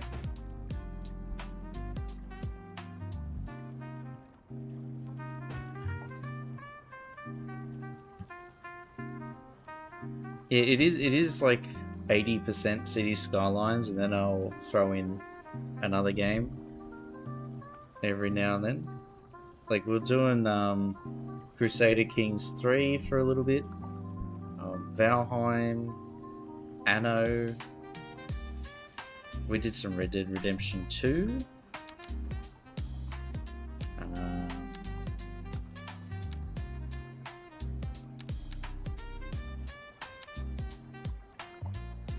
Baby Steps, we've played that. We even did Baby Steps multiplayer. Thank you very much, 24, for making that work.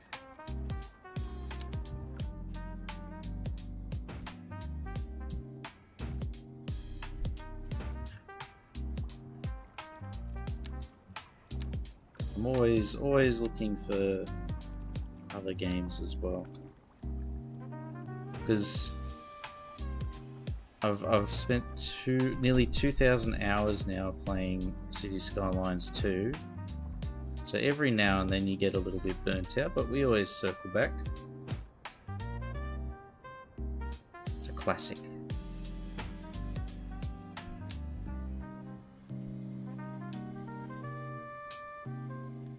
You stop playing for a bit, but then you get the itch and you need to play.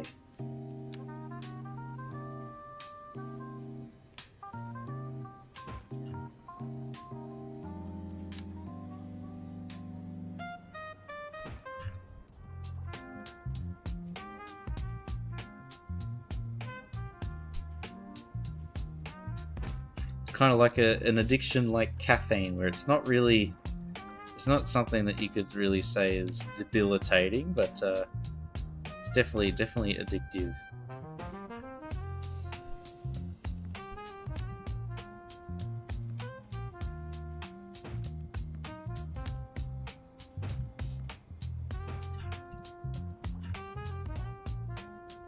because then you get to create like all of this stuff. Wonderful.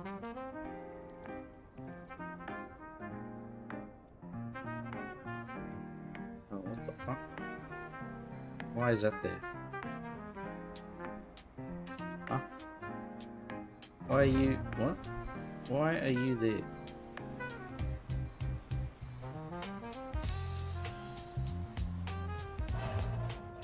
That's not supposed to happen.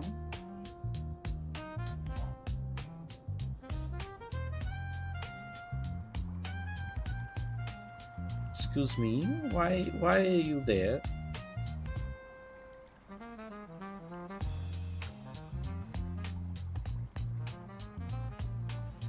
That's not good. I'm sure that's going to cause problems later. No.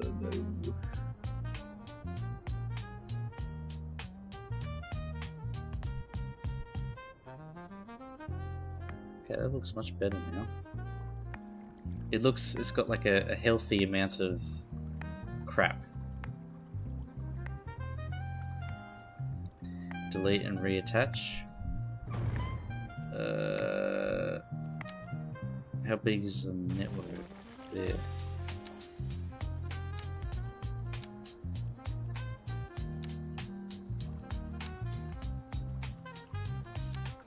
Okay, let's try this.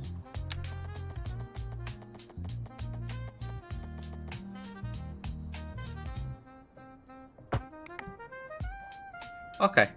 Phew. Oh.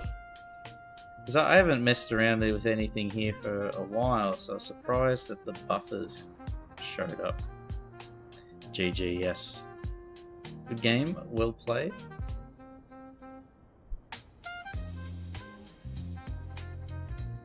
Yeah, the idea is trains park here, the lumber gets unloaded, then it gets transported up and into here, turned into whatever.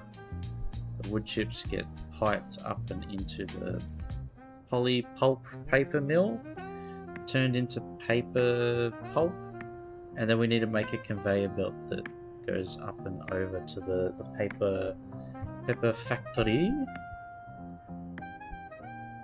Maybe we will even use the pipes again, but have a different color.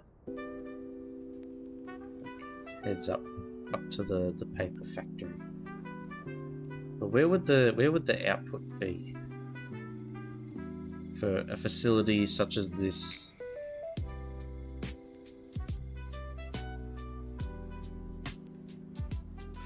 If we're thinking that this is somehow making paper pulp,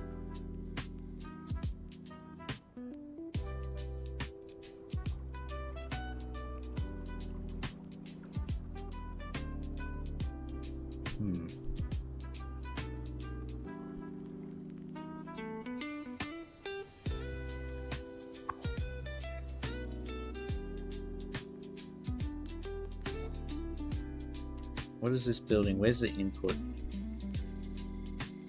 So it looks like there's a loading dock there.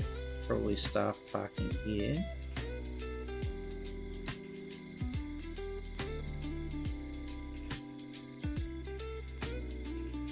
More loading bays.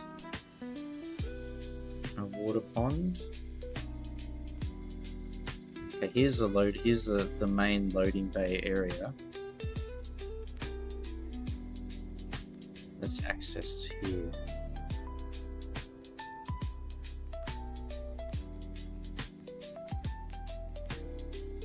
Nothing maybe through the center. Okay.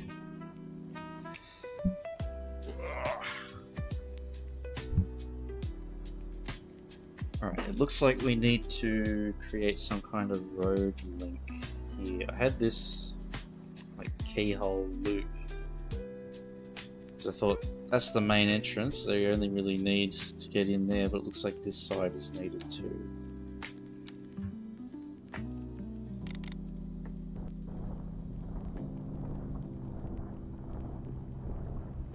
Just set this up real quick. Goodbye, trees. Oop. No more wibble wobbling in the breeze for you.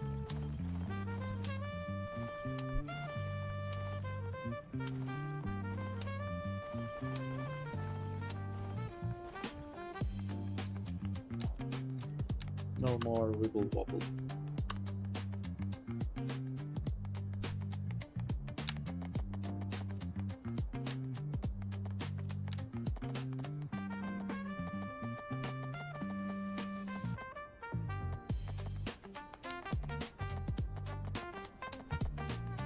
How's this meant to...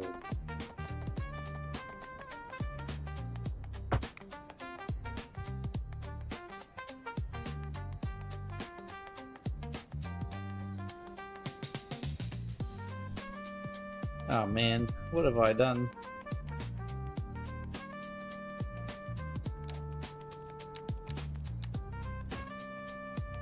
That didn't work.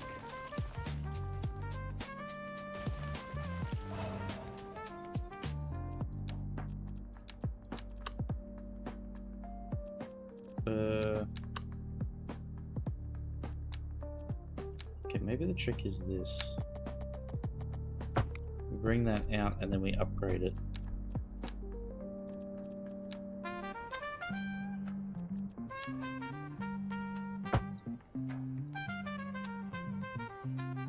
So that's basically straight.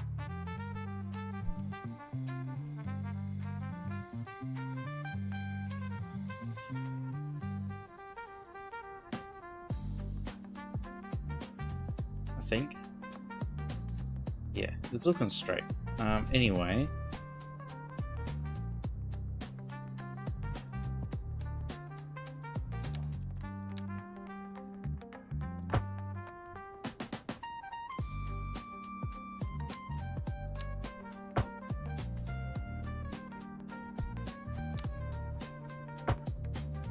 Turn that off. No crossing, no crossing.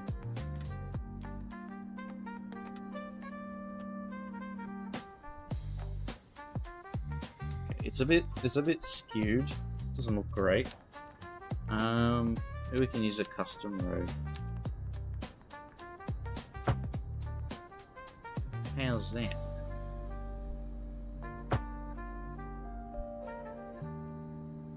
A little bit better. Still looks a bit poopy though. Better than nothing.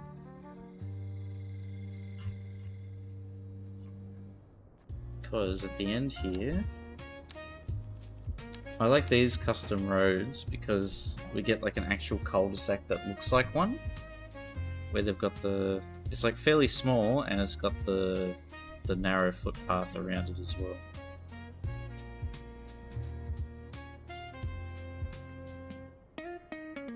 It's much more legit.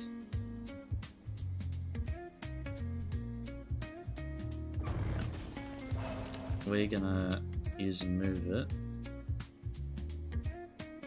Drag this back a bit.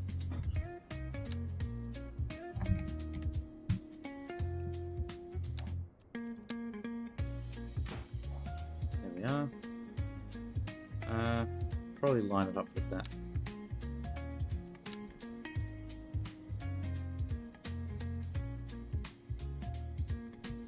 Go. Now when you start messing around with Move It, all the road names, like the font gets all stretched and weird. Simple trick. Get the road. Replace. If you replace it,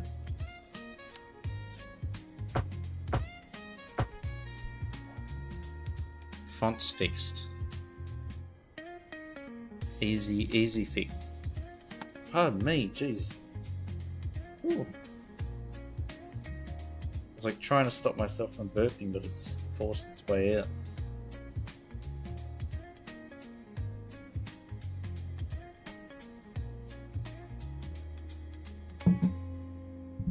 I blame Alan, making me drink water. Look what you've done. What have you done to me? Oh my god.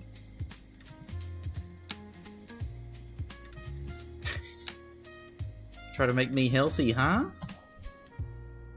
Unbelievable. We did actually, we tried a beer for dinner. It was like a Stone and Wood. It's not cider, it's something else. It's some beer mixed with lemon. It's called like Radler. Never heard of that before, but it was okay. Tasted okay. Not as good as a VB, a long neck.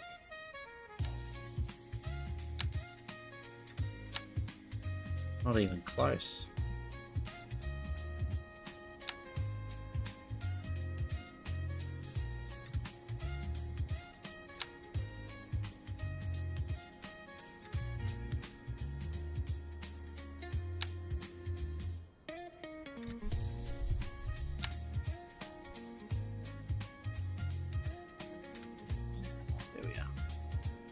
Carlton Draft is better. It is. It is. Have you seen that meme of the it's like a 70-year-old tradie holding a VB long neck in his ute?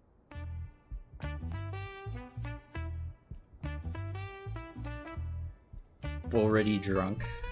Not the greatest example to set. Nah. Oh my god. You're missing out.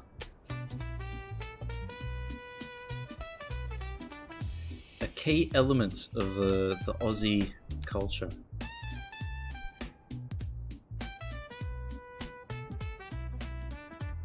There's the platform.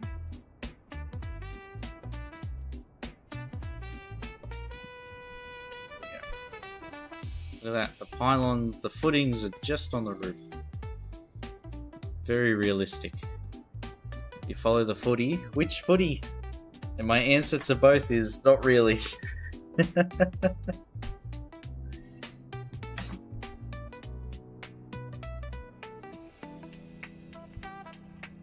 Teaching myself how to do train layouts and such now. How's that going? Is that frying your brain, Kayla?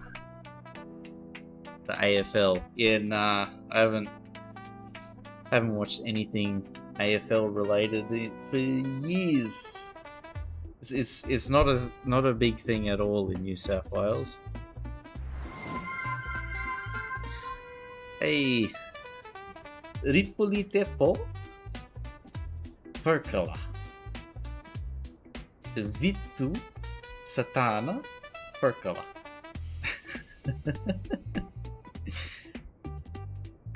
How do you do? Still relatively a noob, but it's been a fun experience for sure. Yeah, the main thing, the fun part, Kayla, is I always get cursed when I join the stream. It is rough. It is rough. We can't get too comfortable. We got to stay on our toes. Yeah, the trick I always try and do, Kayla, is like I try and keep the railway lines as flat as possible, because that's what they do in real life. They try and avoid having really big changes or really steep changes in elevations. Just the way I like it. It's all good. Yes, exactly. Same. So like the majority of my railway network is fairly flat. There is this area here where the lines lift up. They raise and change elevation, but it's quite gradual. But the main thing is I always think historically for my train lines. So like historically, the first railway lines weren't built for passenger transport. They were built to get industry or goods from point A to point B, usually from the harvesting site, so like a mine or a lumber yard, to the industrial park where it gets turned into whatever. And then as the city's grown around, they start using that railway line for passenger services and things like that. So sometimes the railway line doesn't go in the exact perfect alignment, but that's part of the challenge, making everything connect. Friend Andy showed me the network multi-tool and node controller. Made highway and rail layout so much easier. Yeah, for Cities 1, literally everything, every highway and every railway, I just use the network multi-tool, because you can put like all the different points with the curvatures and stuff, and that just makes everything so much easier. Because there's also like you can equalize the gradients between like point A and point B, so that it's just an equal slope down or up, instead of going like up and down. It just equalizes it, which is really handy.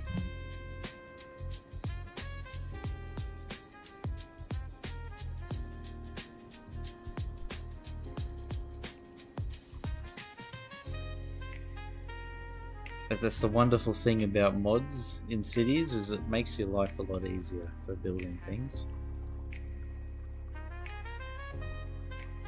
Sometimes. I'll preface that with the sometimes.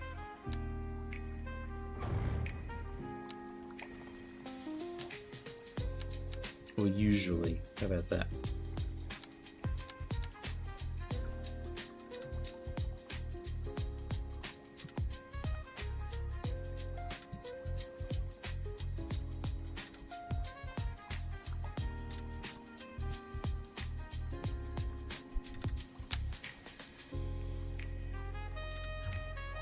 It's not guaranteed though.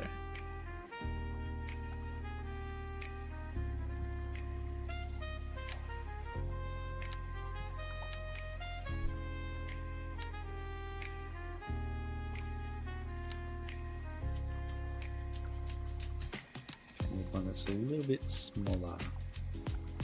This might be too small, but whatever.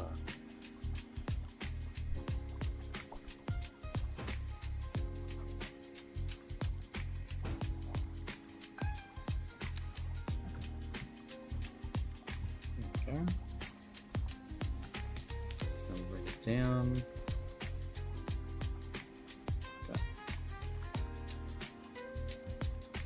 Building a fence without actually putting a fence in. Although now that I say that, I'm going to build a fence.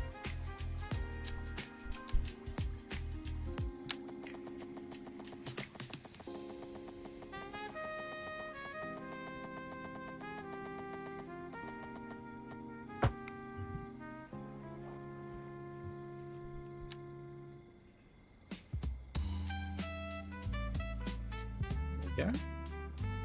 Oh wow, probably don't even need these two little props here.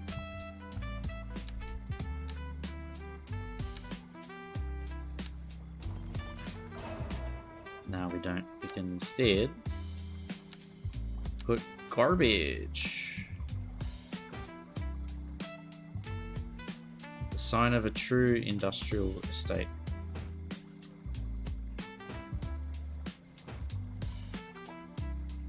It's not all the same props, please. I want to mix it up. There we go.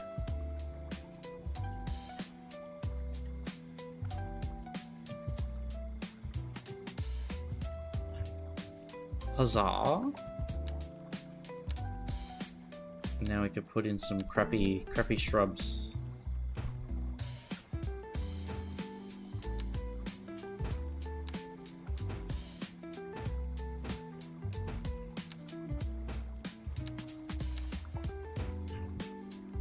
Yeah, perfect.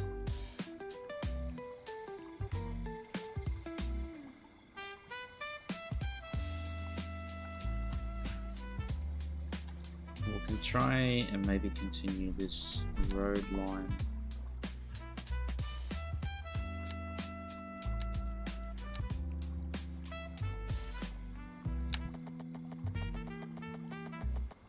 A flare.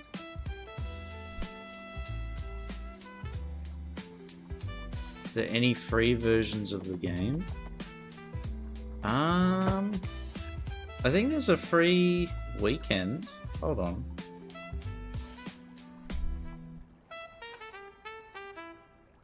So, City Skylines 1 is free to play from March 5th to March 9th, Flaremate.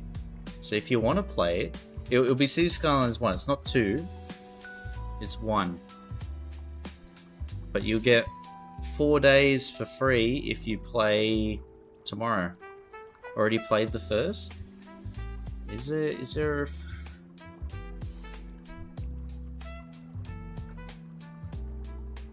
Yeah, I don't think there's a free weekend or free week for Cities 2 that's been announced.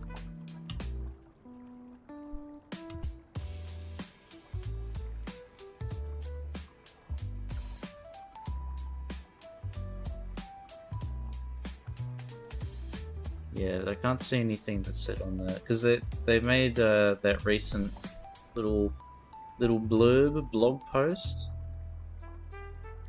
There's a whole bunch of new creator packs coming out. Yeah, Game Pass would be a good one worth checking.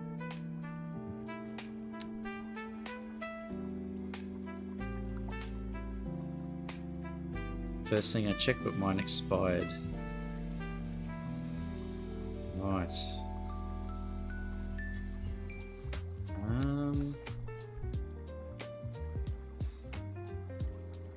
Yeah, you might be out of luck, Flare. Unfortunately. When would the sales be happening?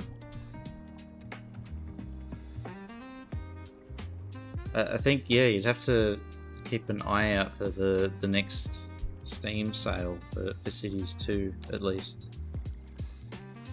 Although I'm not sure when the next one would be.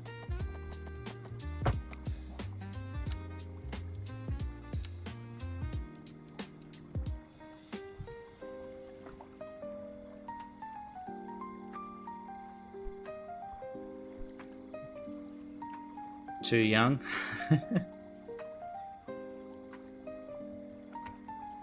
Yeah, I remember when I was young. No fixed income, so when you get the money, it's you hold on to it.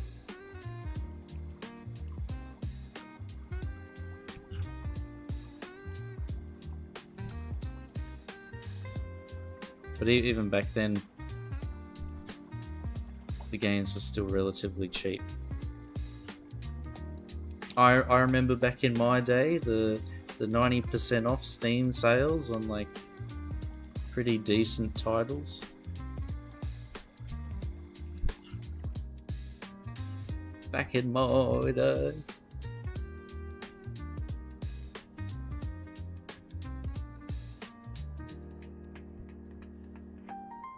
Whenever I get some money, I have like 2,000 things to spend it on. Exactly.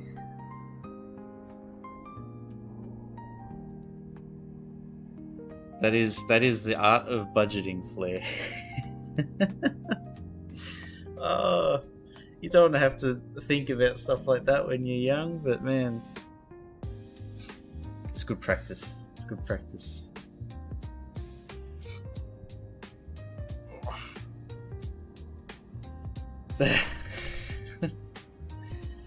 Yeah, there's always a way. It just depends how motivated you are.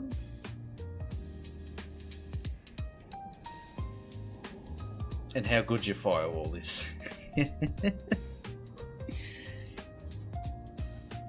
Game Anarchy for CS1. Is that the same as Anarchy?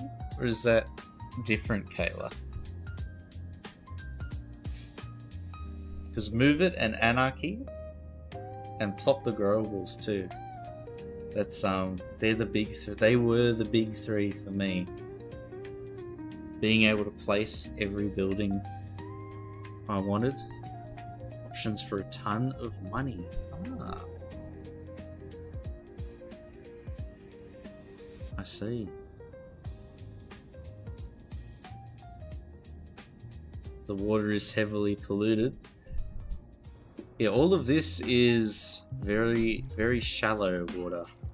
All of this stuff back here. It does look like it's poop water.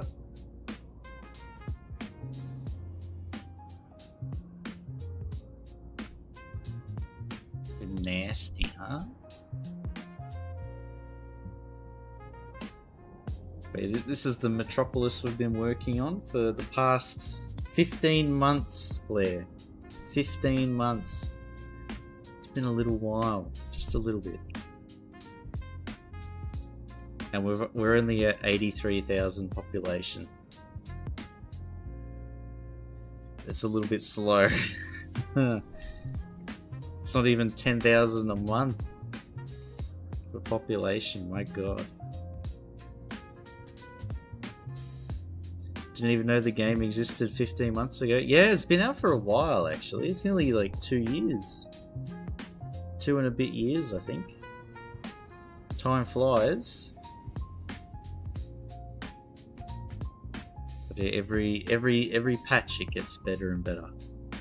So I'm excited for Peanuts new train stations. I am very excited for that when it comes out. That's the first thing I'm gonna do is buy that.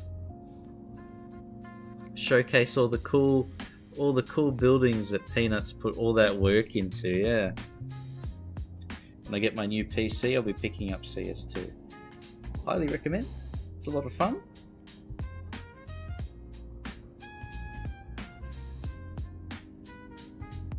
It's like this is my.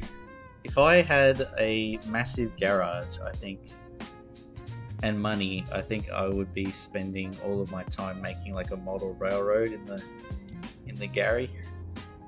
But this is basically the same and much better.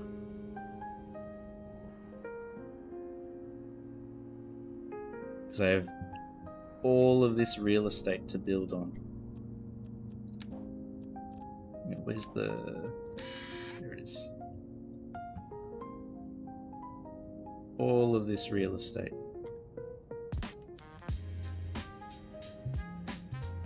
We've only filled up like maybe 30%. I'll be working on my 50-car garage. Just like GTA, all full of the supercars. Do you have a PC that can run CS2? Yeah. It is a bit resource intensive, but the early game and stuff, and if you play paused, then it's fine.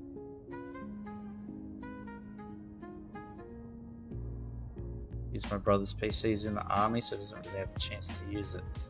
Oh, nice. As in you get to use a computer for free. So that'd be good, yeah.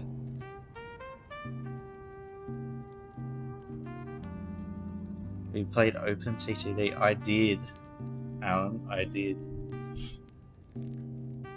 I haven't played it recently, but years and years ago, back in uni, I was playing that.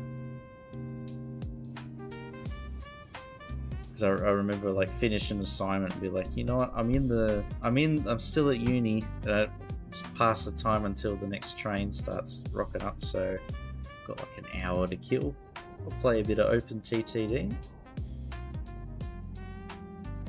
I just remember, I think it was the coal industry made you a ton of money in that game. Railroad Tycoon. Not Railroad Tycoon. I played just OpenTTD from like that vintage or that style of game. I played Transport Fever, which is like the more contemporary version of that genre. But yeah, for the OG old stuff, I've just played OpenTTD.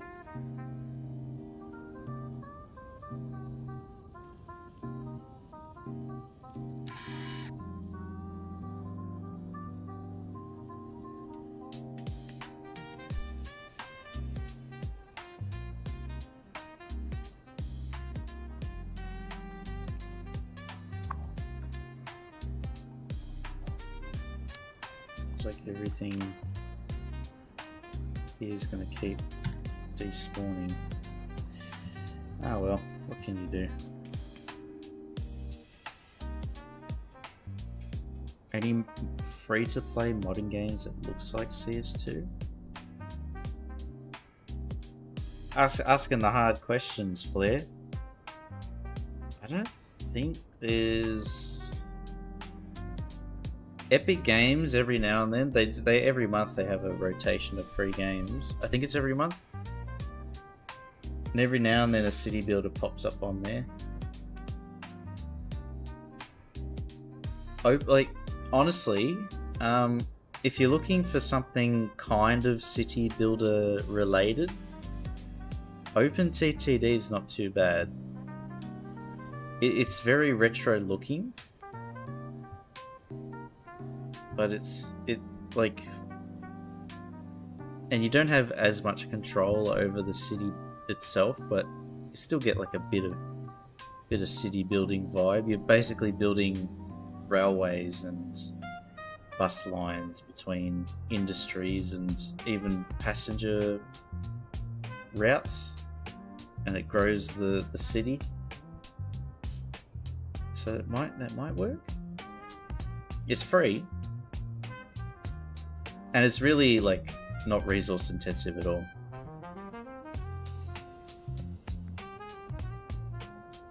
Don't really like the DA of the game. City State 2. I heard about that.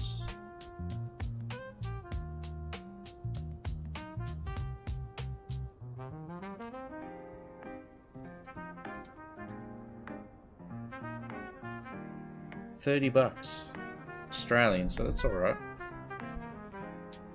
What's going on? I'm just waiting for a mate. Hey, fresh, no worries. City State Metropolis. Okay.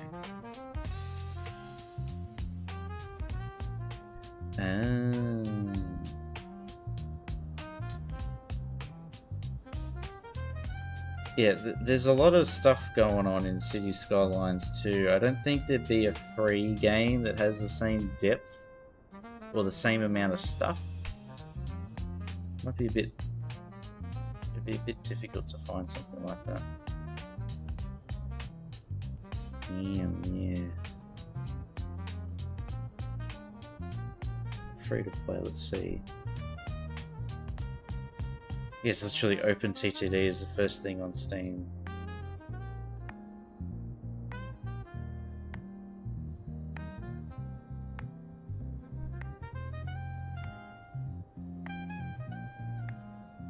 And then everything else looks like a mobile game, oh my god.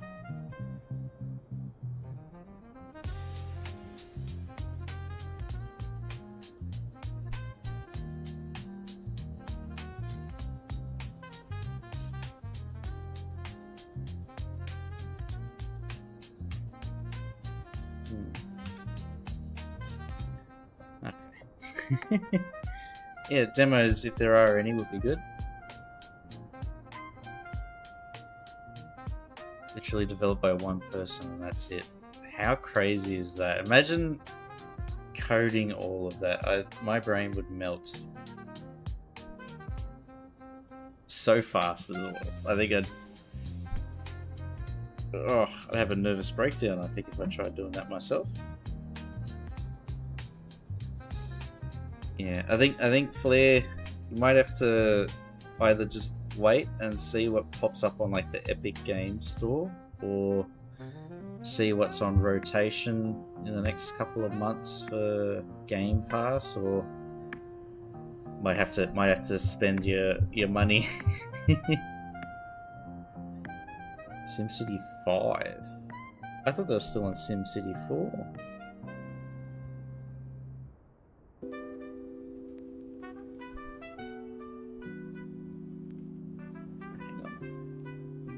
It is now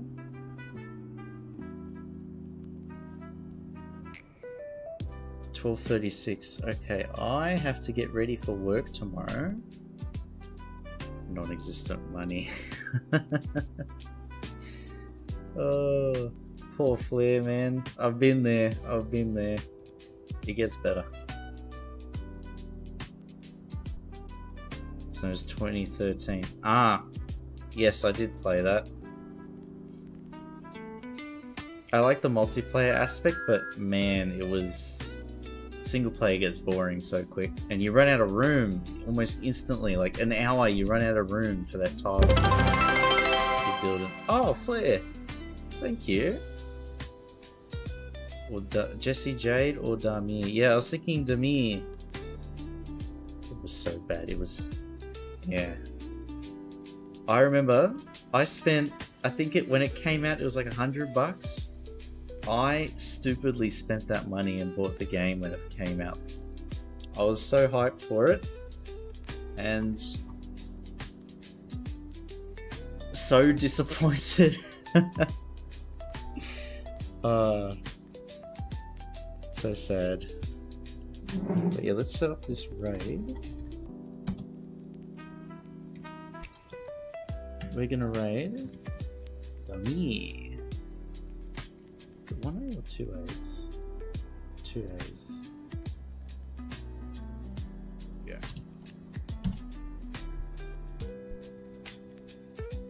There we are. Yeah, thank you so much everybody for tuning in today. Big shout out to Peanut. Thank you so much for sharing the news about your creator pack, man. It's looking amazing, dude. I can't wait to add that into my city. Truly, it's crazy that there's even people tuning into the stream that have made content for City Skylines. But yeah, cheers guys. Thank you Riri for the raid, and thank you everybody for sticking around and for the follows too. Yeah, love yous all guys. Have a great rest of your day. You too, Flair. Thank you. And Alan and Otter Doggo, thank you. 24 as well. Polytruck, Slim, Patosh, Rip Bully, Fresh, and everybody else as well. And Bagnario, hey man. Bye and bye. Good timing. Alright. Yeah, we'll raid Damir. See you guys. Catch you on the next one.